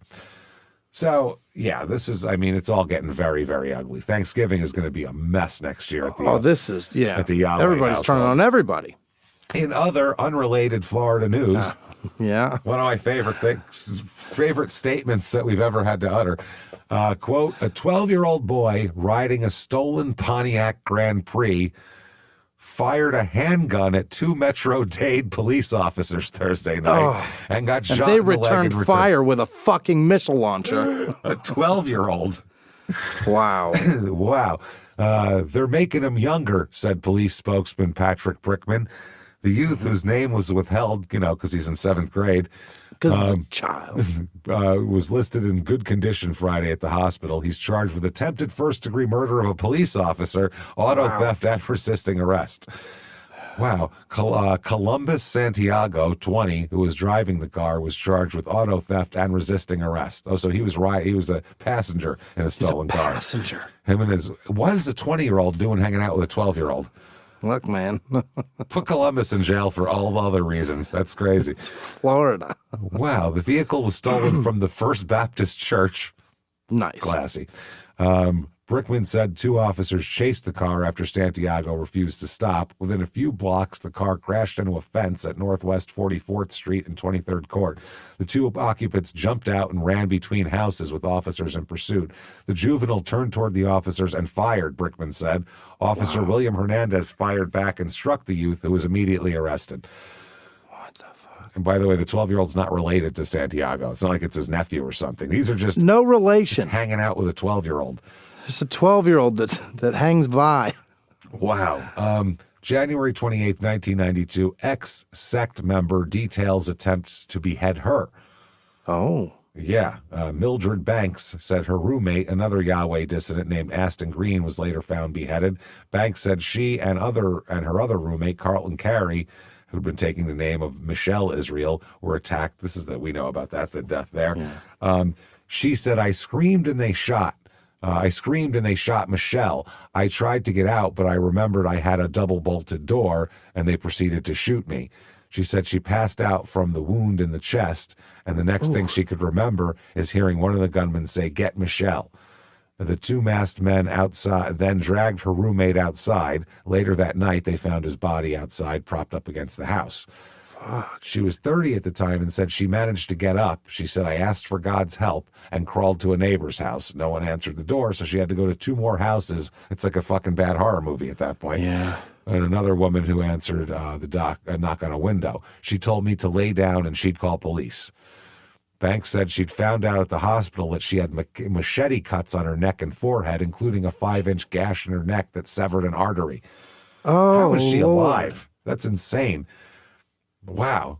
A few weeks earlier, she said Yahweh preached against her and a dozen other members for leaving the sect. He said we were hypocrites and heads were going to roll. Oh, boy. I guess so. Yeah. So a defense attorney brought up this theory. When Banks was shot, she accidentally sustained deep cuts to her neck and forehead by falling onto a machete. Oh, she slipped and fell. That her roommate owned and left in the living room. Okay. So it had happened to, and when I leave, I have a bunch of machetes, as you know, from the wood stuff. I leave all of them blade up, just on the ground. But like the sharp part up, I don't put them in a sheath or anything. I just blade up on the ground. That way, in case I fall, you know what? That's what I deserve. I get what I deserve. Just in case. It's my exit plan. You never know. You never know. I'm not, I should have better balance. And I'm going to. If I'm having a bad day, you better watch out. Watch out. I'll surround that blade with banana peels and see you in the next life. That's literally what the defense attorney said. Are you sure you didn't get shot and fall down onto the awaiting blade of your roommate's machete? Wow. That's amazing. Very, very amazing. In other testimony, Alfonso Bonaby described a 1986 firebombing. That's nice. That's the Delray beach bombing. Testified that he was asleep in the living room when a firebomb was tossed into his house. He said, "The bomb exploded by my head." Okay. Later, he went to Yahweh and give him what the fuck? Give him the what for? Who gave him $5,000 to cover damages, but denied that they threw the bombs. We didn't do anything. We didn't do it, but we'll pay you off, though. We'll help. Yeah. Then they testified July 29th, Yahweh's left behind bottles after Delray Beach bombing. That's the bottles that they connected everybody to. Yeah, so that's what they did there because they connected it back to their whole bottling operation. Sure. And, that's how it goes. Now, in other unrelated Florida news, brothers found guilty of shootout with judge. Wow. Mad lib as it gets, Florida. Good job, with the guys. Judge. Oh, yeah. Shot birds at the judge. Wow. A jury Tuesday convicted brothers Jeffrey and Jason Parnell of attempted murder and attempted burglary in a failed intrusion into the home of County Judge Harvey Baxter and his wife Elaine. Talk about picking the wrong house. The 4 women and 2 men came back with the guilty verdicts in less than 3 hours.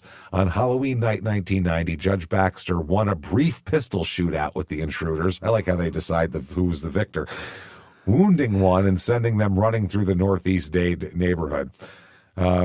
Baxter said, "I'm very happy to see the justice system work exactly the way it's intended to work." He added that he was glad he was carrying a .22 pistol in his pocket when the 2 men confronted his wife at the front door. He's just got a gun in his pocket. Just a Lucy. Pocket pistol. Just a Lucy bouncing around the old pocket Fascinating. there. What was that? My keys? Oh, no, wait, that's the trigger. Okay, no, there's my chapstick. Excellent. It's got to be like a 2-shot Derringer style, right? Or you might have big pockets, but either way, that's a lot of, it's weird. An 8-round revolver in there? That's Good Lord. Crazy. He said, "Were I not armed at the moment it happened, I think both my wife and I would have been killed." Okay. January 31st, 1992. Here he comes. Here comes Robert Rozier. Here's our guy here. Yep. In court, he admitted Thursday in court that he helped carry out 6 murders ordered by Yahweh. Sure. He said that he would have killed more, including a Delray police officer, if fate had not intervened. He said, "As an order coming from Yahweh Ben Yahweh, I didn't question it. I felt power. I felt in control. It was something new. It was something new. I'm into something new, and it's just, had me going. Something new. Had me feeling it, Yahweh was just as excited about the killings, he testified. He said that the spiritual leader once joyfully played with an ear cut from a white devil victim, Rozier said. He said he tossed it around. He said it was a pig's ear. Oh.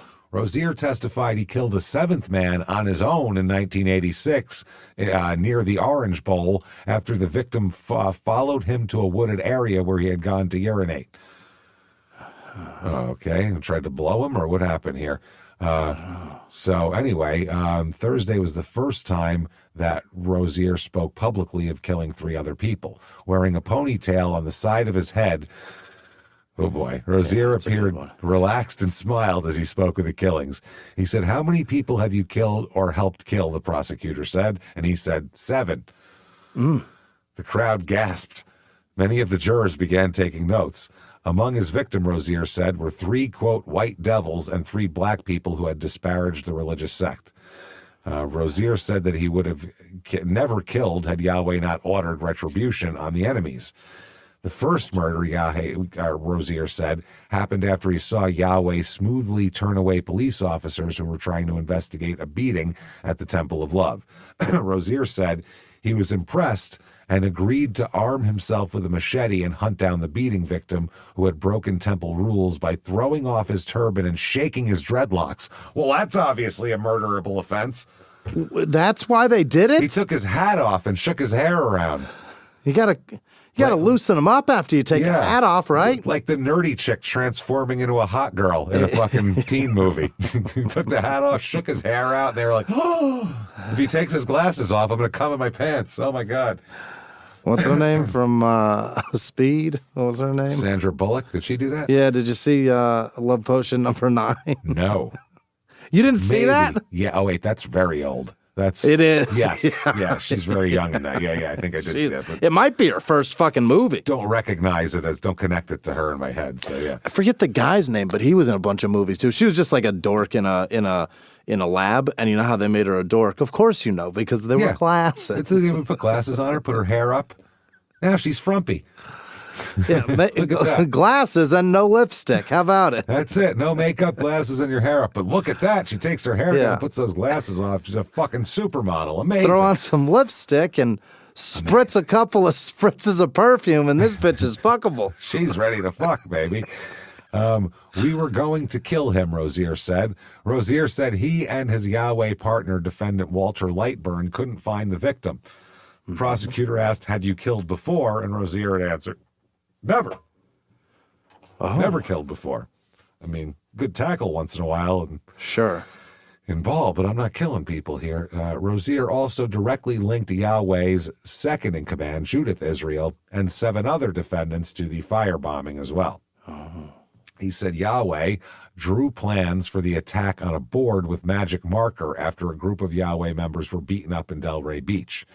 But the scheme almost ended before it started because 2 Delray Beach police officers pulled up to the Yahweh firebombers who were riding in the van. Remember, they caught them making fire bombs. Molotovs, yeah. When one of the policemen heard a noise in the back of the van where members were making Molotov cocktails, Rozier said he was prepared to kill the officer had he attempted to check the van, but the officer did not. The Yahwehs then went on the neighborhood and threw the bombs. Rozier said, I heard people screaming. I lit another one. Whoa. That same year, Yahweh named Rozier a, quote, death angel, part of a group charged with killing enemies in the sect. And he testified, quote, any white devil would do. Yahweh said Yahweh told him to bring back a finger or an ear as proof. And he used to travel the metro rail with his 12-inch sword looking for white devils, Rozier said he did. Jesus. He said that Yahweh didn't count his first 2 murders against white devils. Roommates Kurt Dorr and Glenn Fowler, because Rozier didn't take back parts of their bodies, so they didn't really count as doing anything. If you didn't take pieces of the body, it doesn't count? This doesn't count. No, it just doesn't count. All right. In September 86, Rozier said, he and defendant Carl Douglas Perry made sure they brought back proof of killing a white devil, Raymond Kelly, by slicing off both of his ears. Yahweh was satisfied, Rozier said. We got the day off and went to the movies. All righty. What do you see after that? What year is it? 86. We go see Top Gun after that? What do you see? That's all. Is that all there is really? There's a bunch out in 86, I'm sure, but depends on the month too, right? Because they got summer movies and winter movies. Yeah, there's a lot in 86 though. So Rozier told jurors he was one of the Yahwehs who stabbed Cecil Branch to death for chasing and kicking a Yahweh woman. He also admitted to being among the sect followers who murdered Anthony Brown and Rudolph Broussard in October 86 during the apartment complex thing. Right. He said he implicated the defendants in 3 other 86 murders. He said one of the defendants, Anthony Murphy, carried proof in a jar. He said, quote, the ear was floating in it. Ew. Ugh. February 4th, 92, the defense attorneys here, they're going to go after Robert Rozier here. He testifies this day that he felt invincible while stalking his first murder victim in 86 and expressed no remorse for that or slaying or 6 others. Oh. When the defense attorney asked if Rozier shouldn't feel angry at himself for helping kill 7 men, Rozier shot back, why? He's a fucking wild. He's like, he is like the Watkins guy in the Ray Carruth trial. That's what he reminds me of. He's a fucking wild card. Ray Carruth is the bitch. You the bitch. Ray Carruth is the bitch. So Watkins. What the fuck was his name? Something Van? Watkins. Was it? Van Watkins. Maybe, yeah. Watkins sounds right. So anyway, they said he said he was following orders. After a blistering attack by other defense attorneys, Rozier also admitted to taking drugs, stealing, and lying repeatedly to protect himself. Yeah. Defense attorneys were trying to discredit the testimony of Rozier, whose cooperation obviously is a big part of this whole thing, but wasn't really working. No? No. The defense attorney said, you got 11 years for 7 homicides? And Rozier said, correct. I did. That's right. Later, after further questioning by defense attorney Albert Levin, Rozier said he will probably get out even sooner. Wow. He said he expects to get time off for good behavior. Nah. That's right. Fuck it. I'm thriving in here. Yeah. So he talks about the stabbings of the roommates anymore. And they said, you've lied to police officers before. And they said, you felt it was to your advantage? And he said, yes, I did. He also testified to getting rid of key evidence, a car, after he was arrested for the murders after Brown and Broussard during the Yahweh takeover. He told a prosecutor after the shootings, quote, basically I was feeling good because I thought I had got away. But a police dog sniffed him out of his hiding place near the murders, he said. Once in jail, he immediately washed his hands to make sure police would not find gunpowder residue on them. And he said, quote, washed them all the way to my elbows, he said. Oh, like a fucking surgeon. Like a surgeon, yeah, he's washing in. He prepping said for surgery. After his arrest, Yahweh urged him to confess to the killings and blame God for ordering them. Just confess and blame God. He said he sent back a message, quote, no way. I ain't fucking doing that. Hell no. Robert Rozier also, he said that he once told an incredible tale to prosecutors while trying to plea bargain on 4 charges. He saw Yahweh Ben Yahweh behead a man in a public execution. On Wednesday, he admitted to a federal jury that he lied and the incident never happened. He said, I wanted the government to believe I had valuable information. And they said, this is on your resume as a government snitch? And he admitted he changed his story about witnessing Yahweh beheading the karate champ. He told the defense attorney that he had made up the story after he heard rumors about Dupree's public execution in 83, and he said he later told investigators the story was false. He also contradicted the testimony of another government witness, Lloyd Clark. Rozier denied that he took Clark to a site in New Jersey where Rozier had killed a white devil. He said, quote, I didn't do that one, Rozier said. Oh. That one doesn't fall under this plea bargain, so I didn't do that one. They didn't mention that one. I don't know nothing about that. Other defense attorneys portrayed Rozier as a man who falsely accused Yahweh defendants out of revenge and jealousy. Wow. Interesting. Okay, yeah. Yeah. They keep saying that he's making shit up just because he's jealous of people. Oh. Right? February 7th, 1992, one witness says here that one beheading was stopped. So Robert Rozier here said that a follower got into trouble in 86 for gossiping about sect members who beat to death Leonard Dupree. And he said Yahweh later taught a class on how important it was to keep dirty laundry among us, Rozier said. Yeah. Rozier, obviously testifying for the government, his testimony was the first public disclosure about the incident. Yahweh and 15 followers are on trial for this. Rozier said Yahweh became enraged that someone inside the sect was talking about Dupree's beating death and demanded an inquisition, which means a lot in a fucking religious sense. Rozier said his anger first focused on me. He felt I was the one. But a follower whose sect name was Ahab Israel turned out to be the loose-lipped culprit, Rozier testified. He said Yahweh ordered Ahab Israel bound and gagged and then stoned. Sure. Rozier said, we all threw our shoes at him for a time. We didn't have stones. We just threw shoes. I just hit him with a New Balance, and he was like, that hurt, you know how it is. That's fucking amazing. We just threw our shoes at him. We didn't have stones. But were they heavy shoes? Or are they talking about combat boots? Who the fuck knows? Either whether it's stones. They said stone him, and he looked around. He's like, "What the fuck do you get stones in Miami? I don't know where there's stones. We're in the city. Like, anybody got some docks? Throw some shoes. And then you'd have to go pick your shoes back up, go back and throw them again, which is even more pathetic. That's really sad." Yeah.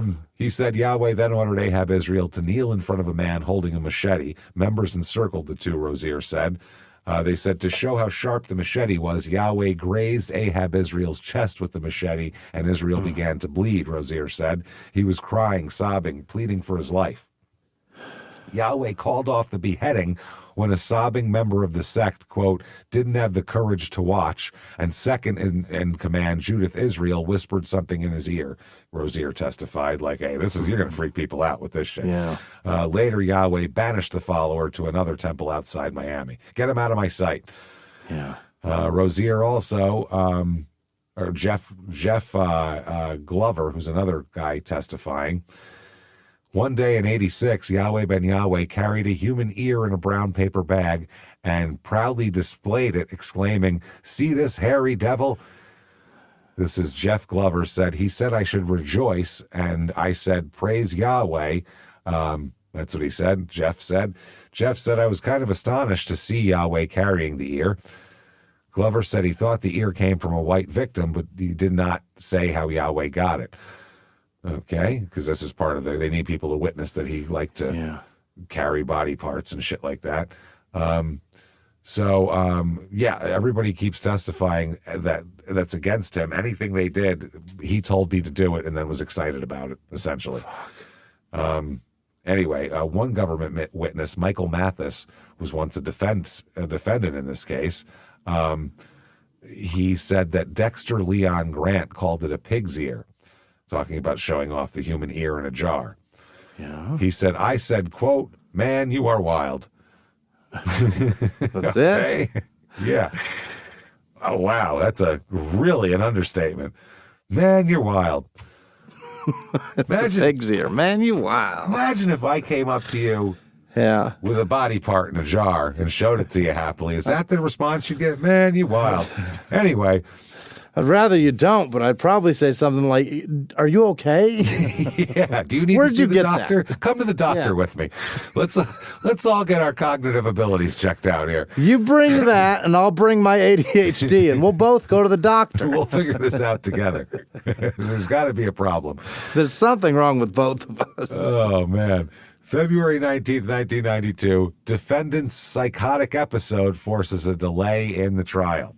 Mm-hmm. Cellmates of Ernest Lee James Jr. woke up on Tuesday to find him out of control, flailing his arms. Yeah. Wow. In a cell in Broward County Jail and acting self-destructively violent, defense attorney said. U.S. District Attorney Judge Rotger there, informed about James's condition, recessed the trial for a day to allow medical and psychiatric examinations. They said he'll convene the court when, this guy's got his shit together. Sure. I believe the defense attorney said it appeared to be a psychotic episode. In my opinion, there's no way we can proceed. The way he is now, he could be a disruption in the courtroom. Sure. So they said, all right, well, we'll try to stabilize him with medication and get him mentally competent, basically.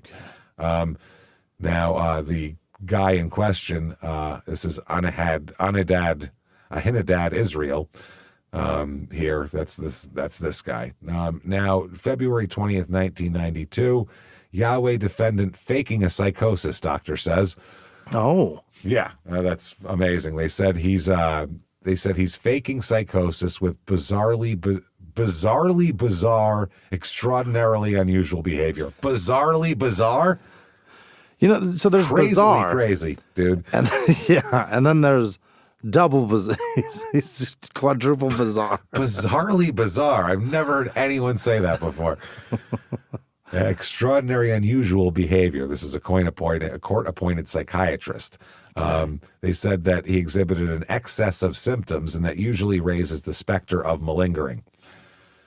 Too many fucking things here. Too many bizarres. Too many bizarres. It's bizarrely bizarre. Bizarrely bizarre. I have to write that down. We got to put that in the title somewhere. It's a pretty good one. Bizarrely bizarre. That is nice shit. So the lawyer said, I know when I go talk to him, he's not making any sense to me. Oh. So the judge advised the lawyer to advise his client to, quote, stop fooling around. Stop messing about. Stop cutting up, mister. That's amazing. Stop fucking about. Stop fooling around, and any such conduct Monday morning will cause his removal from the courtroom. Oh. Tell him I don't play that shit. Yeah. February 24th, 1992, Yahweh's the prosecutor in this case. Yeah. The lead secretary for that prosecutor is murdered. Oh, no. Shot to death in her home over the weekend. The prosecutor. The prosecutor's number one secretary. Shit. The lead prosecutor's secretary killed in her home. Note-taker, yeah. Federal agents are investigating the possibility that this slaying might be tied to this trial, but there's no evidence that they know of. Possible. At this time. Seems likely, but who knows? About 7 p.m., this woman, Crumpler is her name, arrived at her home in a residential neighborhood in Dade County, and 3 males accosted her at her front door and shot her once. That seems like on purpose. That seems like a hit. Crumpler's husband heard his wife getting her keys out, then heard her scream. He ran out to the front door and saw the men, one of whom had her purse. Crumpler lay on the ground by the door. She was taken to the hospital where she was pronounced dead. Shit. And they said they fled, and her husband started chasing them on foot, and they got into a car and took off. Sir, take it easy. God damn. He's going. You can get yourself hurt. Yeah, that's wild, unless you got a gun in your pocket like the judge. Yeah, they got guns. We know they got a gun. Yeah. Witnesses described the car as a 1978 Oldsmobile Cutlass with a white vinyl top over a brown or red bottom. That was a sweet ride. Fuck huge, yeah. size of a boat. The FBI is assisting the investigation because a federal employee is involved. All right. They said that the shooting was probably not related to her job, is what they said. They don't think it is yet. Anyway, here we go. February 25th, 92. Yahweh defendant shouts obscenities. Good. Oh, what'd he say? Excellent. He's talking. A half-dressed Yahweh defendant began shouting obscenities and wrestling with U.S. Marshals while he was led into court Monday afternoon after a judge ruled he was faking mental illness. Oh, my God. It's that guy. He yelled out, Ernest Lee James here, Yahweh, take me. Oh, boy. He wept, writhed, muttered profanities, and fell back on the defense table, sending several defense attorneys scrambling to the other side of the room. Everybody run. 2 other defendants helped restrain James, who was only wearing jail pants. Why does he have no shirt on in court? He's half naked. Wow. U.S. District Judge, again, Rotger, ordered James to a holding cell where he could watch the murder conspiracy trial on closed-circuit television. The judge said the outburst was proof that James was faking hallucinations. Right. Earlier, the psychiatrist, had said that he was malingering and said, quote, he's pretty good. Good performance. Not bad. Not a bad performance. He really puts himself out there. Right to the back row. It's not bad. Very impressed. Psychologist Barry Crown testified that James was having another psychotic episode similar to the one that landed him last summer in a federal mental hospital. Okay. Next day, February 26th, the Opelika mayor testifies at Yahweh's trial. Oh. The mayor choked back tears as he testified at the Yahweh trial that 2 men were gunned down shortly after he helped them regain their possessions seized during a Yahweh takeover of an apartment complex. So this is to get the mayor up there and then get, some emotion involved in the case, because you've had a bunch of really, Rozier is not a guy you're going to connect with as a juror, probably. February 27th, 1992, headline is Yahweh baby burials investigated. What? What are they doing there? What is going on? Yahweh sect was so reluctant to deal with the outside society that it delivered members' babies at its temple of love and buried those who died at birth or later on the premises or in Opelika. 4 members have told police. Among the tiny fatalities, the grandniece of the religious leader, Yahweh's nephew, Anthony Solomon, buried some of the children without ceremony in the vicinity of the temple. Solomon's mother, Jean, told the FBI in 1987. Other bodies were taken to isolated areas in Opelika, and she and another witness claims. Yahweh's defense attorney, who's defending the sect leader on these federal charges, declined to comment on that. Sure. Wow. They said the FBI and Metro-Dade police have known about the baby burial allegations since 1986, when 2 former sect members talked about the infants' deaths. That is gross. The issue came up in court after defense attorney noted that one of the government's key witnesses in the murder conspiracy trial, Lloyd Clark, flunked a polygraph test in 1986 when describing the baby burials. Mancini, the defense attorney, suggested he may use the polygraph result to discredit Clark. I doubt they're going to let that into court. If it's not, you can't use those. Prosecutor Richard Scruggs said in court Wednesday that the baby burials are part of a continuing investigation into the Yahweh sect, but it is not centered on it because they're not part of the 1990 murder conspiracy. They said that's another matter for another day, because burying bodies without a permit is a misdemeanor. So that's a misdemeanor? Yeah, it's a misdemeanor, unless you killed them, obviously. But if they just died, you buried them, that's murder. Yeah, disposal of a corpse. Yeah, but if a body's, it might be more now. I mean, they've really made the laws. Yeah, if your grandma dies and you take her, I guess if you call the cops and they take her, you can't get her back, right? Just to bury her in the yard. Well, if she dies, then they'll take her and it's like natural causes. They'll take her to a funeral home, and then you do whatever you want with them. After that, you can just. You just got to have a permit? If it's zoned. Most residential neighborhoods aren't zoned for corpse burial. Yeah. So that's the part of it. But if you live like in a rural area and you have if you're Reed Drummond, the stupid fucking pioneer woman, and you have a goddamn cowboy graveyard in your fucking yard. Yeah. If you're allowed to bury him there if you want. How crazy is that? That bitch just buries old employees, cowboys. Not even. Wow. Just a dead cowboy. There he is. Throw him in there with the spurs. Man, they said the prosecutor does say he believes the stories, and he says as soon as temple property reverts back to the original owners, the government will be there digging. That's what it is here. So they said that the Yahweh forbade the followers from having babies in hospitals as part of the sex separation from what he called a white-dominated society. Yeah.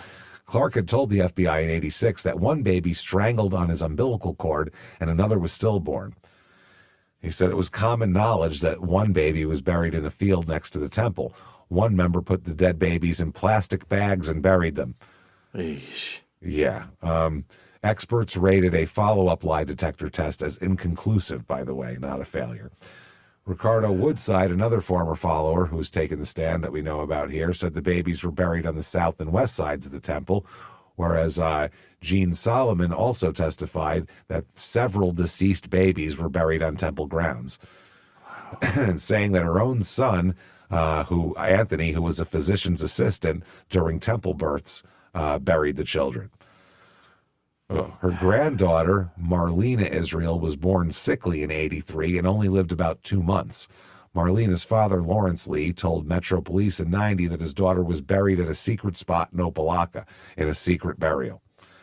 Lee said he drove 2 followers to dispose of the body of a small child near Opelika Lake in 83.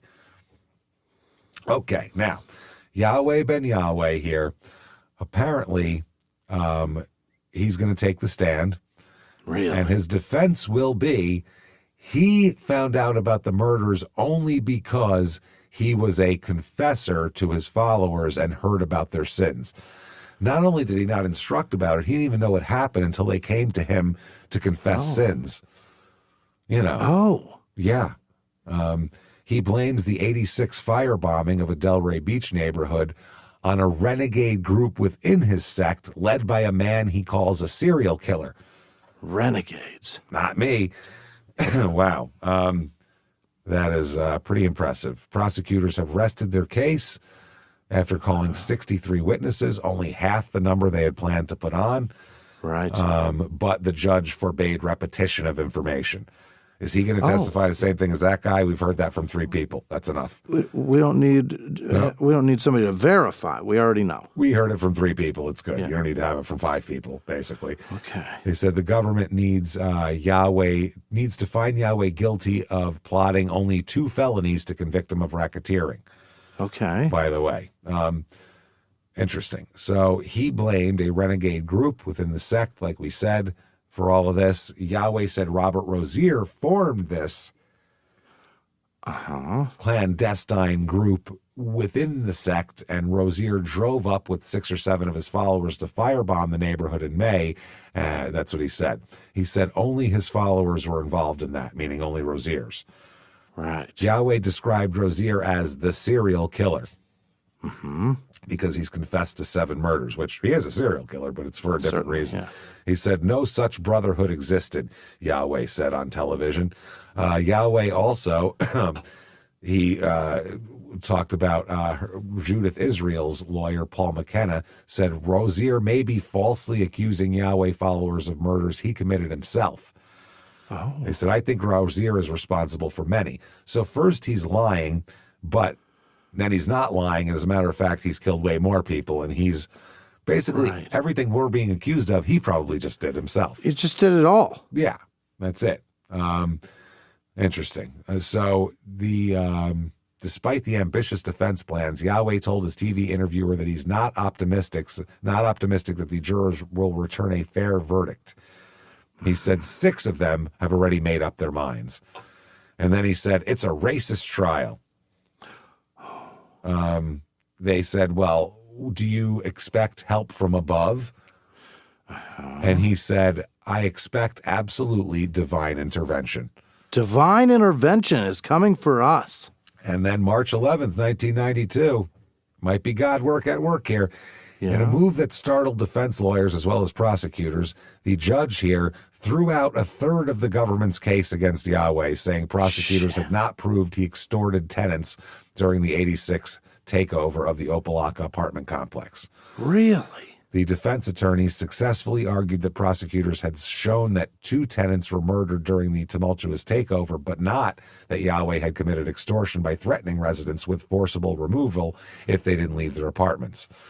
And he said, Judge, murder is not extortion. Imagine if your argument is, I killed people, I didn't extort them. I mean, come on, I'm not a scumbag. Yeah. Yeah. Well, the judge dismissed the prosecutor's arguments that another federal judge in a civil case found the sect had waged its campaign of terror and extortion. The defense attorney says, he never ceases to amaze me. He's a really surprising judge. You never know what he's going to do. What a guy. Interesting. So that's what goes on here. Yahweh intervened in count 3, and Yahweh will intervene in counts 1 and 2. Yahweh said, quote, praise Yahweh. Mm-hmm. Anytime you win, you're glad, his attorney said. Sure. He says he faces a high hill to tussle in defending his client, who's still accused of 2 counts of ordering 14 murders. Wow. So, this isn't all good news here. No. At all. So March 12th, 1992, Yahweh's trial's star witness accused of 2 murders. The government's star witness in the federal racketeering trial hunted down and killed 2 tenements. Robert Smith, a carpenter, whose sect name is Hazadiah Israel, Yeah, he does. Was the third witness to pin murders on Robert Rozier since the defense began their case. Yeah. They're all just blaming everything on Rozier. May as well. That's it.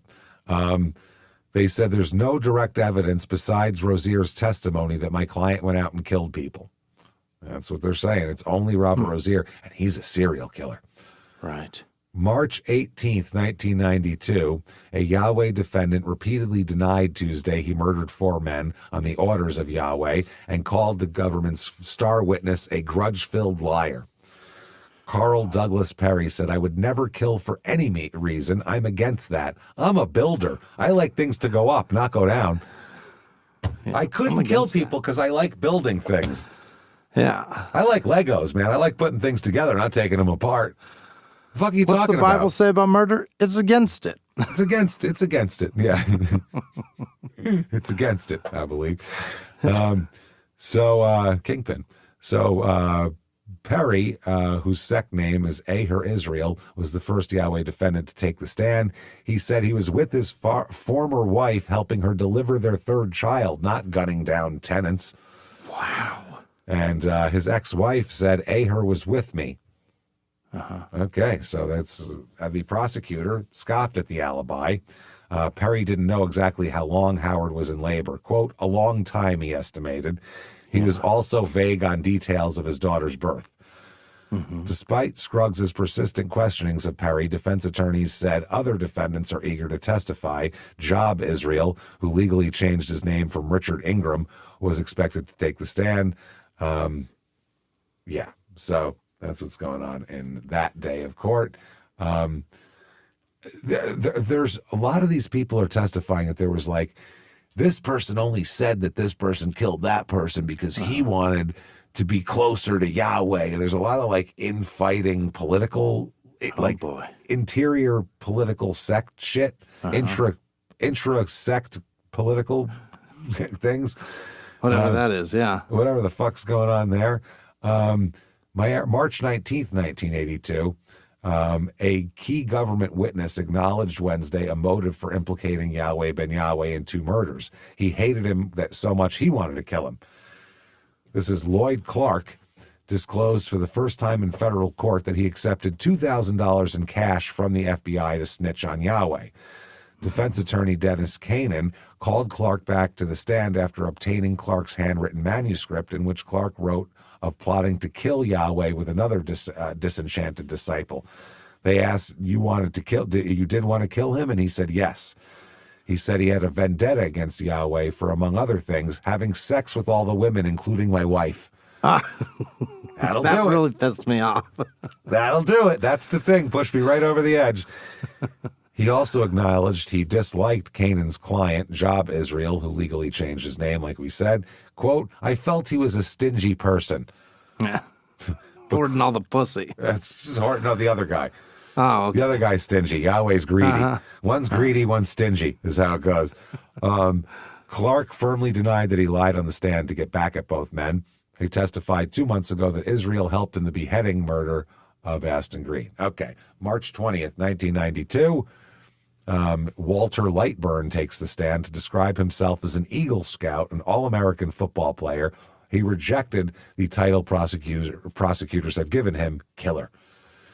Yeah. He said, I haven't tried to kill anyone. I'm not a killer. Oh. He contradicted at least 7 government witnesses who placed him at the murders of Carlton Carey and Leonard Dupree, and also at the takeover of the apartment complex. Right. So he says he didn't do it, though. People got very hurt. Yeah. They said just moments before Dupree's gruesome slaying, he said, don't you remember being knocked out and getting a black eye? Because 3 witnesses placed him at the in a karate match with Dupree. And he said, I don't recall. That's all he would say. Okay. Another one here, reciting scripture to stress his peaceable nature. A discipline of sect leader, Yahweh Ben Yahweh, on Monday denied murder charges against him.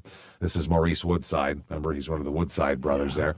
Yeah. He said, the Bible says we should love one another. Vengeance belongs to God himself. He testified that. Right. How do you testify to that? God testified to that. Is that what he's saying? That God testified while carrying that cross and such? I don't even know. What the fuck? He testified that. He told Special Assistant U.S. Attorney Trudy Nowicki, I love you even though you're trying to take my life. I love Mr. Assistant U.S. Attorney Richard Scruggs, too. Oh, do you? I love him. Love all you guys. You What guys a are the guy. best. You guys are the best. So March 29th, 1992, star UC player, now star witness in SEC trial. Robert Rozier tells of random killings, death angels, and blind devotion in the Florida case against Yahweh Ben Yahweh.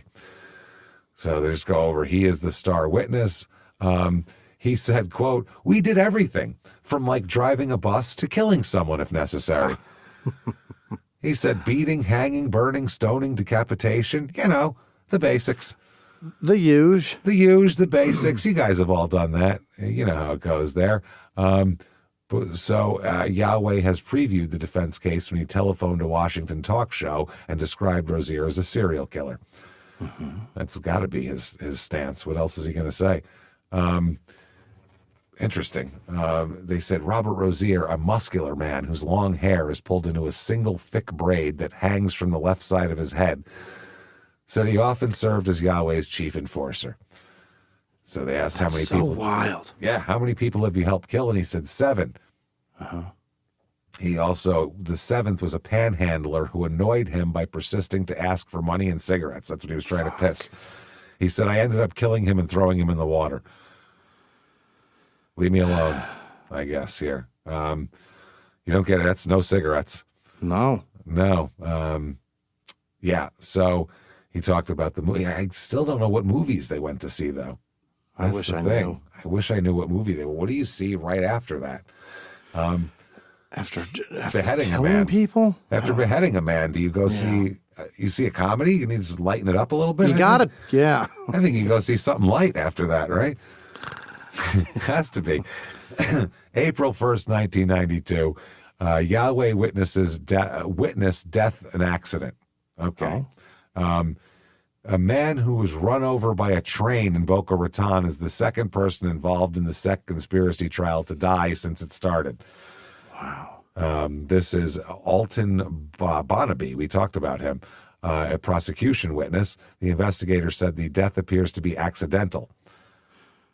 Bonnaby's father, Alfonso Bonnaby, says he believes someone killed his son, then dumped his body on the tracks, but the Palm Beach County deputy medical examiner said there are no signs of foul play.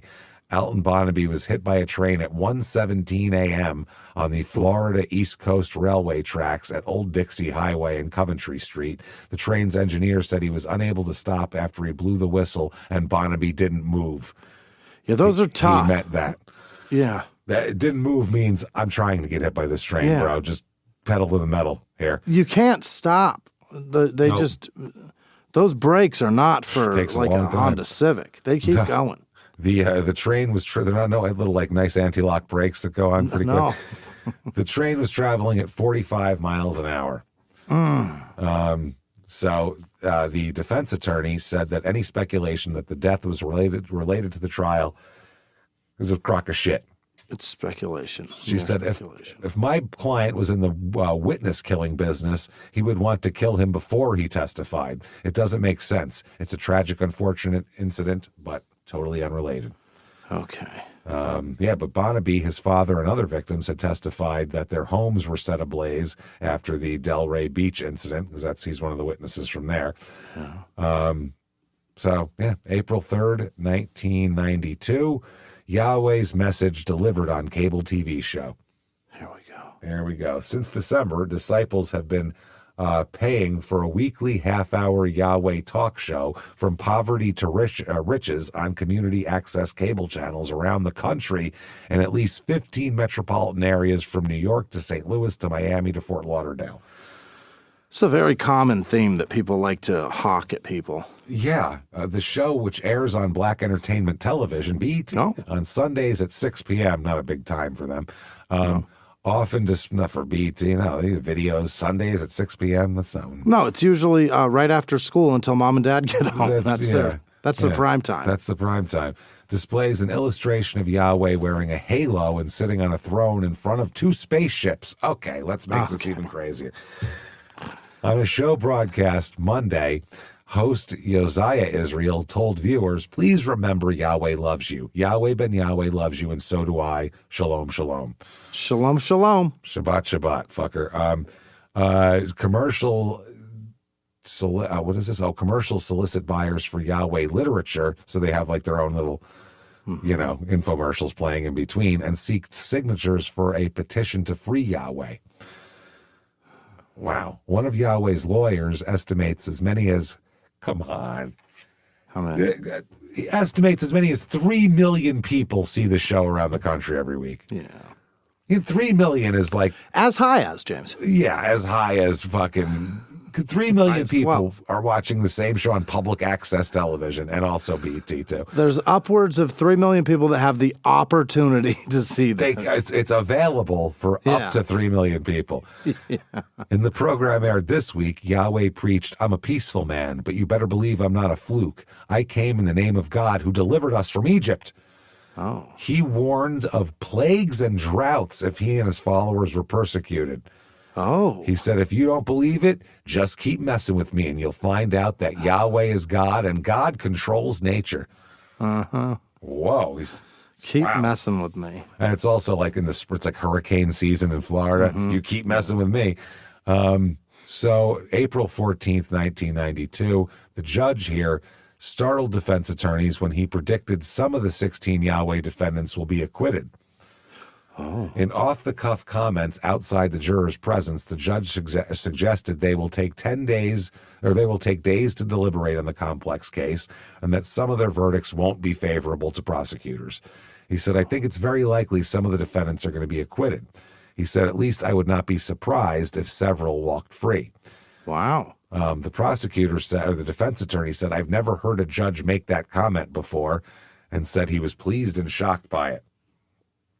He said, it's unusual, but I'm not surprised, another defense attorney said. He said, they've long contended the government's evidence against some of the followers is weak. The prosecutors declined to speak about it because they're like, what the fuck? Thanks a lot, asshole. Another one here, called to the stand William Carolyn King III. Miami detectives found King near the park wearing a shirt stained with blood.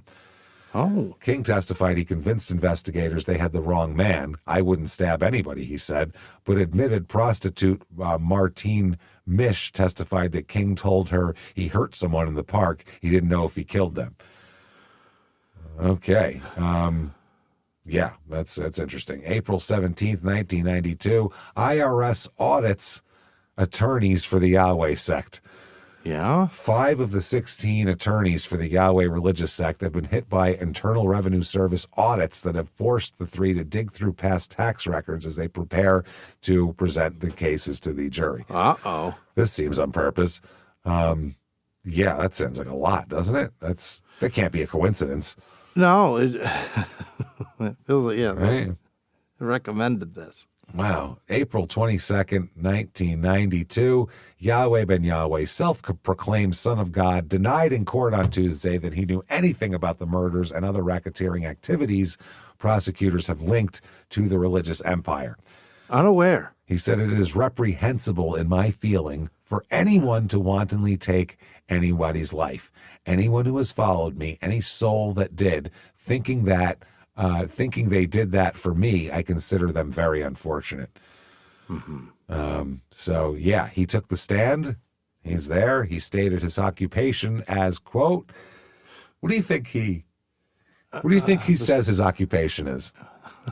It is my job to be the representative of mankind. Well, close. He said, quote, Grand Master of the Celestial Lodge and the blessed and only potentate. Grand Master of the God. Celestial Lodge?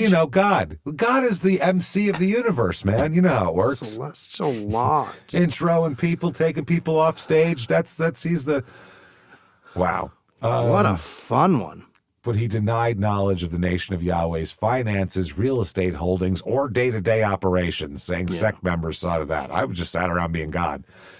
He also disavowed accusations that he controlled disciples' diets, sleeping habits, and sex lives, forced them to tithe all their savings, and set quotas for donations they solicited and products they sold. He said, quote, "It's impossible to force the people in America to do anything. If I have such great powers, then everybody on the planet would be righteous and holy." Is that a no, motherfucker? I mean, if I have such great powers, I'll make everybody do everything, and I haven't, so clearly not. Yeah. How do you, as a lawyer, you take all that and you go, "Is that a no?" So what does that mean? Is it a yes, a no, a maybe? What the fuck are you talking about? Wow. He even denied having followers at all, he said. Wow. Correcting the prosecutor by calling them people who come to class or full-time workers. They're not even his followers anymore. No, they're employees. Wow. In cross-examination, Yahweh acknowledged asking members whether they would die and kill for God. His intention, he explained, was to stress to the congregation, any fool can die for God, but it takes a wise man to live for him. That's what he twisted that into. That's something. Yahweh also said he told congregants to bring him the heads of his enemies. Prosecutors alleged that he ordered decapitations, blah, blah, blah. But Yahweh spoke figuratively, he testified, actually urging members to avoid alcohol, cigarettes, and pork, thereby bringing him the heads of companies that sold such products. Because we aren't participating. Yeah, he said, bring me the head of Philip Morris is what he said, essentially. By not doing it? Bring me Jack Daniels on a pike, if you could. By not drinking it. By not drinking it. That's wow. That's his claim? That's his claim. He meant it. I said, bring me the heads of my enemies means stop drinking and smoking. But bring them to their knees by not participating in their business. What a fucking crock of shit. That's what I meant. That's what I was trying to say. I mean, I could have said that, but I thought it was, more fun to tell them, bring me the heads of my enemies. Who doesn't want that? So Yahweh also acknowledged such mortal tendencies as an allergy to dust, a fondness for greyhound racing, and an imperfect memory. Oh. I just love watching those dogs run around that track. Just makes me feel so good, he must have said. That's fondness ridiculous. For greyhound racing, is that right?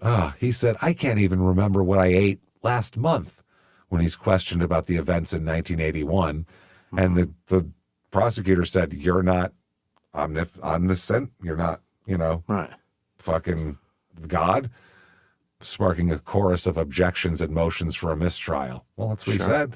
In a bench conference that followed, defense attorneys objected to the tone as being too sarcastic and his repeated questions about the Yahweh faith. The judge ruled that the question about this was inappropriate but did not warrant a mistrial. Yahweh seemed to enjoy the exchange, sitting back and smiling slightly. Several times he said the government was persecuting him. He said, quote, "The name of the Father is what this is all about. I'm manifesting it, and that's why I'm being persecuted today." Oh, is that right? Ugh. He's on the stand. He denies he told the members to kill 8 white men. Yeah. I didn't do that. He says the Bible teaches all devils will be wiped off the face of the earth, regardless of color. So they said, so your sermon's preaching death to white devils, wasn't that a call for action? And he said, no, sir. No. Not at all. He also denied forming a secret group called the Brotherhood, who were supposed to bring body parts. He then said, as the Prince of Peace. Yeah. Next, he's going to say, as the Sultan of SWAT. Yeah. I would say, as the Yankee Clipper. I'm thinking this, okay? Yeah. He said, as the Prince of Peace, I look for peace all over people. For all people. Oh, I look for peace for all people. Uh-huh. He called Rozier, though, a morally corrupt. Okay. And the prosecutor suggested Yahweh had conditioned his followers into murdering whites by writing articles in 86 with such titles as "White Persons Are Kidnappers and Terrorists" and "White America Murders Blacks Daily." In one article, Scruggs, the prosecutor, said that Yahweh predicted a worldwide holy war. And Yahweh said he wrote the articles but didn't remember in what year it was written, which is irrelevant holy anyway. War, huh? He said he told Scruggs of his criticism of American whites was meant to educate blacks about their own history in America. He said, we've been hung on trees. We've been roasted like hot dogs. Our people have been shot, mutilated. Pregnant women have been hung upside down and their bellies cut open and babies have fallen out. Yes, true. However, Yahweh said he felt no rancor against whites in general and had even had white followers. That's got to be uncomfortable. Probably, kill the white devil. Yeah, sure. Sounds good. The defense attorneys unsuccessfully appealed to the judge to prevent Scruggs from mentioning the articles because they were potentially inflammatory. They said, Judge, he's written 1,000 things and he's run off at the mouth an awful lot, the defense attorney said. They said, well, yeah, that all means something, though. Can't just say shit. The judge agreed with the prosecution, saying that he could at least show the articles to Yahweh to refresh his memory. Okay, so we'll leave it right there. Oh, my. With Yahweh on the stand. When we come back, will be his last day on the stand. Yeah. And he's going to, obviously, there's going to be a verdict. Yeah. And we're going to see where Robert Rozier ends up from here, actually. Oh, I'm looking forward to it. Let us stop right there in 1992. So there you go. If you enjoy this case, which I'm enjoying this a great deal, because I get to make fun of a cult and talk about murders. This is a lot of fun. So if you like this, tell the world about it. Get on whatever app you're listening on and give us 5 stars. It really does help a lot. Also, check out our other podcasts, which also help us. Your Stupid Opinions, which is just fucking hilarious. If you want to laugh and just laugh with nothing else involved, nothing dark, anything, that's the show. And then Small Town Murder, which is hilarious and dark and creepy. And you can even watch it on Netflix if you want. Right. So check all that shit out and hang out with us. See what our faces look like. Fuck. Yeah. Also, get over to shutupandgivememurder.com. By the way, somebody said they saw us on Netflix and now they don't want to listen to us anymore because they didn't picture us looking like we look. It was that bad? It ruined the whole thing. Not even bad, just different. Not the faces I pictured, so I can't listen anymore. Okay? I've heard people say Weird. that our appearances look flip-flopped based on voices, but I've never heard I can't do it anymore. That's so strange.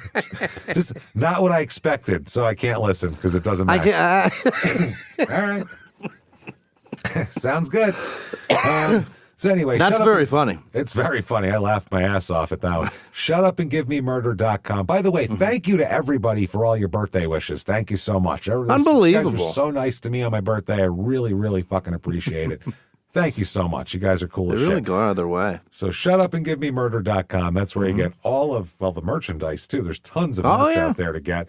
And on top of that, you can get tickets for Small Town Murder live shows, which are fucking great shows. You got to come to these shows. They are missing out. Wild comedy show with the pictures and jokes with the pictures and our jokes and the story. It's so much fun. There's only 7 more for the year. Don't blow it and miss it, you idiot. And the next one up, don't blow it, assholes. Next one up is September 18th in Milwaukee at the Pabst, which, I mean, as far as theaters go, it's a fucking perfect size and a perfect environment. It's a great theater. We can't wait. We've done that one a couple times before. We're always going back there. We love it. And then Minneapolis, we also love going all the time as well. We're always there. And this is at the State Theater, which we did last time. It's a great theater. So get your tickets for that one as well. Shutupandgivememurder.com. We'll also be in Dallas, San Jose, Sacramento, Tarrytown, and Boston this year. And that's it for the year. So we don't do a ton of shows, man. We do 12, 15 shows, and that's all. So do that. Get in there and hang out with us. You can follow on social media at Crime and Sports. Yeah. You can get yourself Patreon, and we suggest that you do. Patreon.com/CrimeInSports, just like the name of this show. Anybody $5 a month or above, you're going to get every last damn thing we put out. All of it, yeah. Everything we put out, including, Small Town Murder stuff, everything. As soon as you subscribe, you're going to get almost 400 back bonus episodes that have been piling up and collecting. That you can binge that. That's like a whole separate feed. Then you get new ones every other week. One Crime and Sports, one Small Town Murder. This week, no different. This week, 4 Crime and Sports. We're going to talk about hostage situations because they're crazy and wild. And we talked about Stockholm, and that was crazy. So we'll get into that. For Small Town Murder, Corey Richins Part 3, which I can't wait for. Her kids' statements are finally let in for the sentencing. And they basically say everything she said she did that night was complete bullshit. And she was actually really mean to the kids while murdering their father. Nice. And then in the preceding months was a complete shitty mother who made them eat uncooked lasagna and the like. So it's going to be amazing. Can't wait for that. That's patreon.com/crime in sports. And on top of all the material we give you, you still get everything we put out. Crime and sports, small town murder, and of course, your stupid opinions, all ad-free. Ad-free. Ad goddamn free. You get it. That you can't beat that, everybody. So get in there and get that shit. And then you know what else you get? Yeah, I do. A shout out. You know when that happens? Right fucking now. Jimmy, hit me with the names of the most wonderful people in the world who would never claim themselves to be God and ask us to be beheaded. Hit me with them right fucking now. This week's executive producer, Gary Howard in Metropolis, Illinois, and Happy Hours in Texarkana. Oh, Jesus. The truckers are really in the worst places. They're hurting in the summertime, Texarkana, fuck, Happy Hour, man. Oof. Brutal, guys. Other producers this week, Peyton Meadows, Scott Richard in Maricopa, Latasha Dickey, Nee Campbell. Is Nee the former name? Is that what that means? N-E-E? Yeah. Yeah, that means used Formerly to be. Campbell? Used to be. Yeah. Yeah. All right. Yeah. Latasha. All right. Alexa Lagrateria. Sounds delicious. Lagrateria. I've eaten there many times. It's delicious. The Groteria? It's absolutely the best. Sounds vile. Janice Hill, Garrett Wright. Happy birthday, Garrett. Hey, happy birthday. You did it again. Don Brooks, Casey Boyce, Kristen Taylor, Jennifer McCormick, Yergonsky, Macy Wilson, Robert Hill, Aaron Beacon, Anna Christina Acosta Shoemaker. Wow. God damn it. Let's Perhaps get Schumacher. 4 more names. Let's Yeah. Get married again. Duke with no last name. Chantel Duchesne, like Andy Dufresne. Oh. E-S-N-E. Andy. Jesse Damone, Aaron Witzel, Aaron Elliott, Nick with no last name, Aaron with no last name, E-R-E-N, I think that's Aaron, Aren perhaps, Janae Riley, Victoria Chance Bella Rive, Connie Hill, Karen Woods, Deke the Dude, Deke French. He is the dude. Ronnie Brown, Kenny Russell, Brian Cargan, DV. This show brought to you by Domestic Violence. How about that? Rebecca Kuhn. That's what we're looking for. Bobby Joe Lewis, Sean Fried, Lorraine, probably. Singleton, Karen with no last name. C-R-Y-N, A-R-Y-N. Yep. Ginger Juniper, Tina Manley, Sylvie Hush, Dave Bateman, Jennifer Williams, Katie Franceschi, Brody with no last name, Victoria Ibrahimi, Charles, Jaime, it's Hemi. All right, Cozy Faber, Sincere, it's probably Sincere. Oh, it's Sincere, a slinger. Ass slinger. Oh. It's not ass slinger. Sincere ass slinger? What's going on? Okay. Wesley Brewer, Scott and Michelle Shreve, Pamela Pettit, Gretchen Beechler, Chasta the MILF. Chasta, James. C-H-A-S-T-A. The MILF. Chasta. That's Chasta. Kristen Davis. Confident. Not that one, probably. Wait. Maybe. No, it's with an E. Yeah, we know Kristen Davis. That's why we asked. Yeah. That's why I said it like that. Rachel Wright, Serenity Anderson, Amanda Curtis, Laura Hanby, Pumpkin Terry, Gabrielle Caviello, Cardin, Carrie Rogers. What is Cardin? Pascal Craner, Lee Weisinger, Kayla Chimero, what? Ronica Bumpus, this is fucked. Michael Dorsey, Acid Base 32, Ryan Lundy. These are the worst this week. These are so hard. Natalie Rice, Nope with no last name. The Dixon family, Tamora Delisser. All right. Robert Hayes, Gail would know. Sure. I read a word and look. And then we go. All right. Then I start counting letters. Yeah. Kevin Ryan, Natasha Dan, Jen Johnson, Jess Norton, William Sutton, Noya G, Kit Kat Smile, Ashley with no last name, Do or Do Not, There Is No Try, Angela with no last name, B. Dory, Marcille, Marcille, Mersa would, Mersa 2802, gross. Why would you do that? That's not good. Jamie with no last name, D. Prime, Charlotte Lyman, Lyman, Missy with no last name, Brooklyn Cole, Katie De Los Santos, Leanne Scalia. All right, Italic Macaroon, Dakota Firehirm. Mad Cat Townhouse, Molly Johns, Jesse with no last name, Kel Made It, Shane Bowman, Diane Jones, Matthew Wells, Kate Smiley, Crystal Arce, Shay W, Alex Rude, Erica Turini, Matthew Garrett, Justina Dawkins, Jasmine Scott, Kendall with no last name, Dina Highland, Misty with no last name, Robert Charvat, Louise Tate, Matt Montalvo, Brooke Belcher, Christy Adams, Kelly Chris, Willow Holkin, Sav, probably short for Savannah, with no last name, Johnny Boy, The Almond Boy, Stacy Hall, Q Cat, Rel Raw Uncut. Good for you, Rel. Scott Bluebaugh, Shelley with no last name, Kayla Redinger, Samuel Penner, Ashley with no last name, Jamie Lynn McMullen, Sam Summerlin, Jennifer with no last name, Savannah Bacon, Aaron Bars, Petra Slaughter, Vicky Narusowitz, Jackie Elaine, Ortega, Kristen Houston, or Huston, or Huston. Mia with no last name, Chloe Kane, D and J, DJ with no last name, Heather, what is this? Vogel, White and Nerdy, Fildo with no last name. He's just a Fildo. And all of our patrons. You guys are the best. Thank you so much, everybody. You fantastic fuckers. You did it again, and we appreciate the hell out of you. Thanks for always hanging with us. Thanks for all your support and your time, your money, your effort, and every other goddamn thing you put into us. Thank you. Keep coming back and hanging out with us. If you would like to find us out there in the wild on social media or whatever, shutupandgivememurder.com is the place to find all that shit. So get in there, come back and find us, and live from the Crime and Sports Studios, we'll see you next week. Bye.